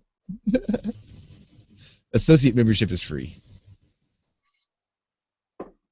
Sounds like a pyramid scheme or something. Right? So I guess they sell books and memberships? I don't know. I don't think we want to get into a membership situation where there's like content that is somehow elite or something. Right. No, not at all. I mean... I'm getting messages from James. Really? Can he not get in? I don't know. I'm not even logged into Twitter right now. Link him up.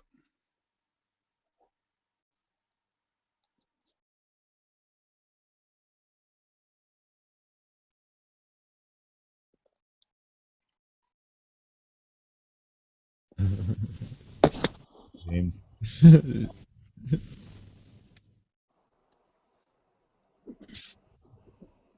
Oh, shit.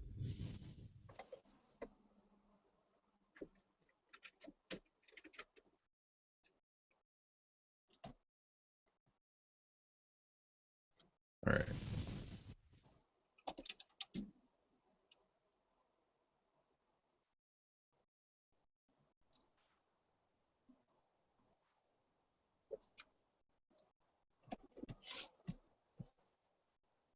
I was on the phone with him and his girlfriend came home. I guess he got in trouble. Hey, he did my avatar. What do you think of my avatar? I think I it like looks. it. Do you? Yeah. I don't know if he intentionally made it look like a face, but it kind of does. But it looks like it looks like a squished face. Yeah, I did notice it did kind of look like a face.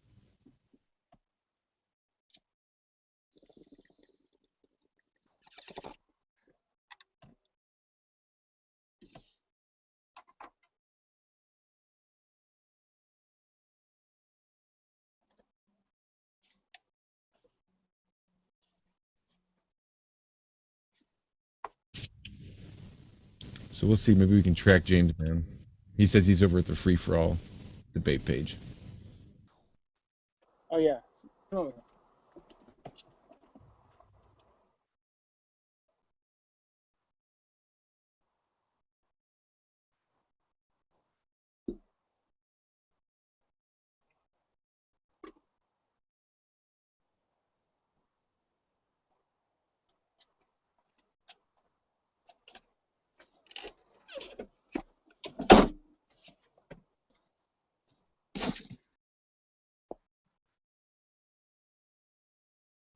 So here's one. Yeah, go The ahead. BFF show. Bring a friend to Flat Earth, round 2. Join the conversation as I continue to introduce my friend Zoe to all things Flat Earth. There's the live debate we could join. Like Lord Stephen Christ has a debate channel going now, has a debate going on the Flat Earth debate channel. Does he really? Yeah. That Flat guy. Earth, Cell Earth debate. Moderated by Lord Stephen Christ. How about no? Yeah, no. But that other one sounded kind of good. I just want something that we would be able to like get in on. Do you want to go get in the trenches, or you want to go? I guess this is good cop, bad cop question. You go defend the flat Earth or go represent the flat Earth? Oh, right. Well, the one I see doesn't look like it's got much going on in it. The other debate, the open mic debate. And that's the one that James and I were on yesterday, Mimster. So, Was that the guy that was? Go ahead. yeah, that's the guy that sent me the link. So I know we can get in there because he's already sent me the link privately through Google. So we can go in there pretty much anytime. Or we can go to the BFF show and say hi. Envelop Joey. Welcome arms of the flat Earth.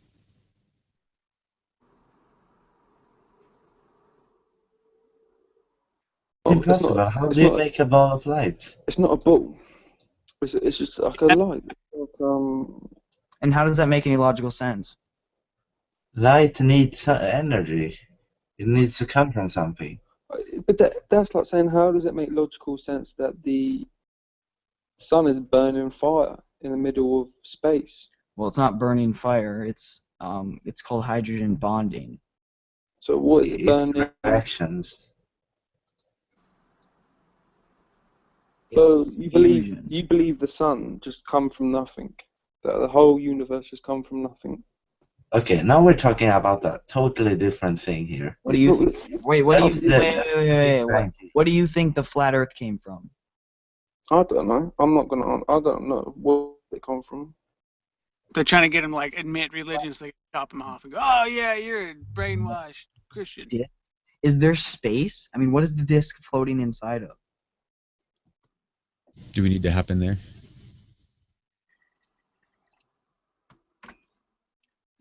I guess how's your temperament? How's my temperament right now? What should it be at? I can just. I mean, there's basically 2 completely different kinds of rooms we can go into. One where we're one's going to be like a debate where where we'll be defending flat Earth, and they'll want to actually discuss it and try to pick apart flaws in it. And the other one is just going to be kind of more like an introduction to flat Earth to somebody who's like listening versus arguing. So it's either like hippy dippy peace loving flower flat Earth where we go and just put our best foot forward and show this girl that flat earthers aren't crazy, or we jump in here. Let's do the flat earthers aren't crazy one. You want to do the flat earthers aren't crazy one? Yeah. All right.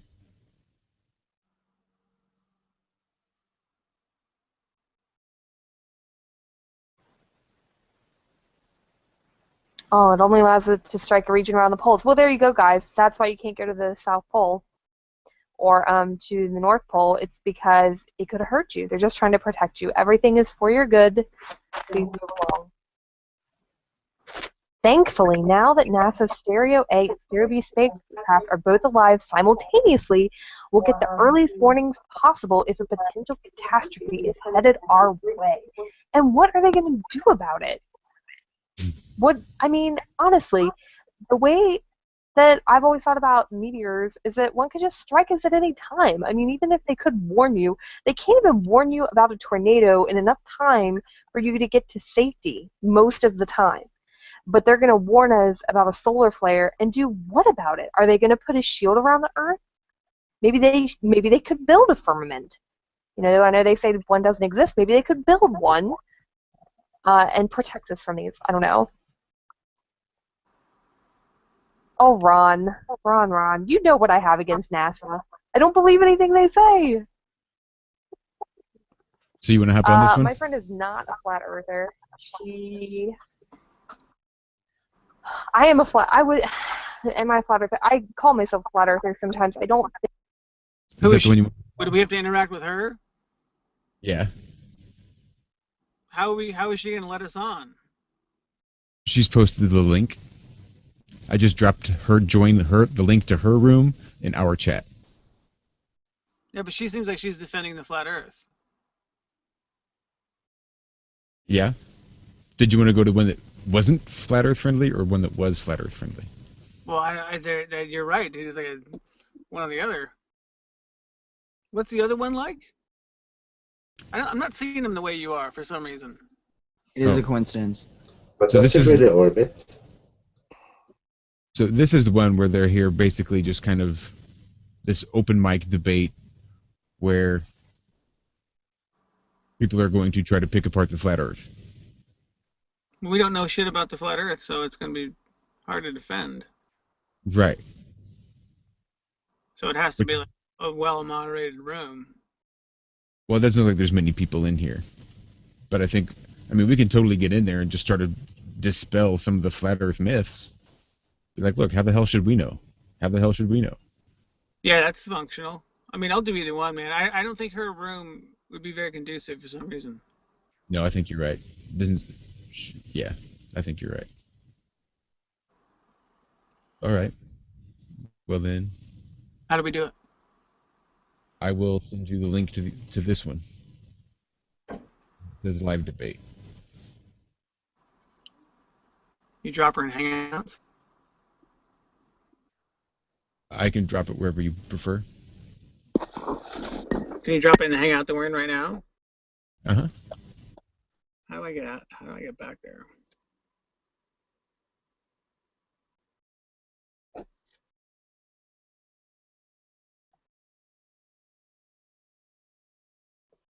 Okay.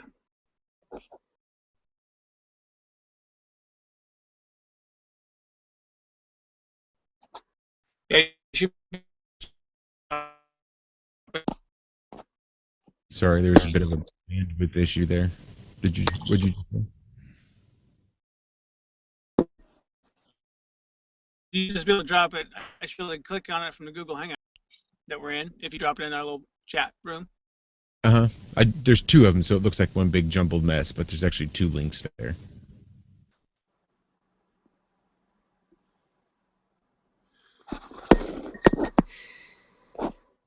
The bottom.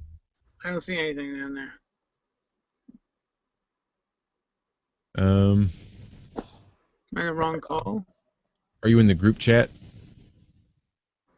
Well, my phone's like blacking out on me. Yeah, I don't know how the hell Hangouts works on a phone. I've never used it on a phone, really. Answered a phone call once. That was about it. No, like I'm in the chat room. It's like where we drop stuff off to each other, but your message is in there. It's not in there?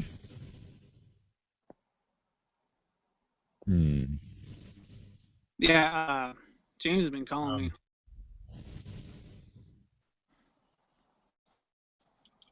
No, there's a link from some. All right, I think I know where I'm going now. I'm just running. All right, hold on. I think I know what happened. Why I'm not.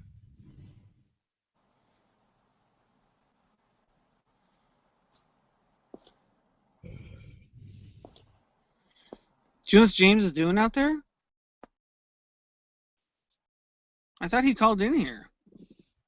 He should be coming in. He posted on Twitter saying he should be in here in about 5, and that was, of course, 10 minutes ago. So I expect him here any minute. All right, let's go in that room then. Did you drop me a link already? Only on the. I did, but it's. Okay, so you fucking Google. There's a Hangout page where there's a list of all the different Hangout rooms and the little chat box next to it. That's not where I dropped it on the actual Hangout page that we are on, like where all the avatars and everything are. The group chat is where I posted it. I don't know that you can access group chat from your phone because I don't know how that works.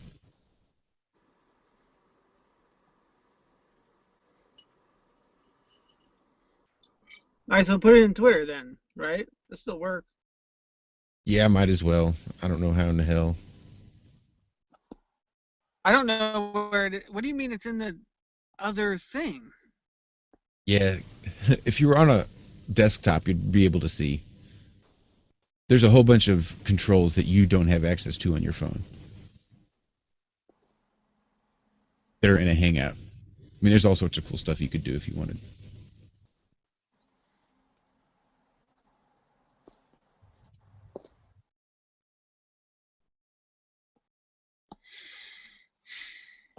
All right, can you throw it on Twitter? It is now.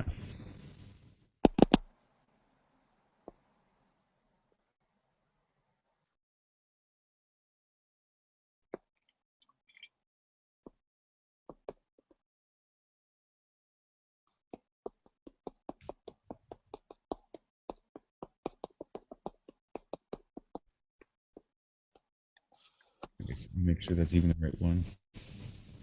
So I click on this bad boy and we should go in together. What happens? What happens to our call now? It'll just drop you right in there. I'll go in there too and just let James know we've switched rooms. Okay. All right. In this. So thanks everybody that was watching. We appreciate it. It's been a few hours since we started, probably 3 hours at least. So thanks everybody. This is good job. Have a good night.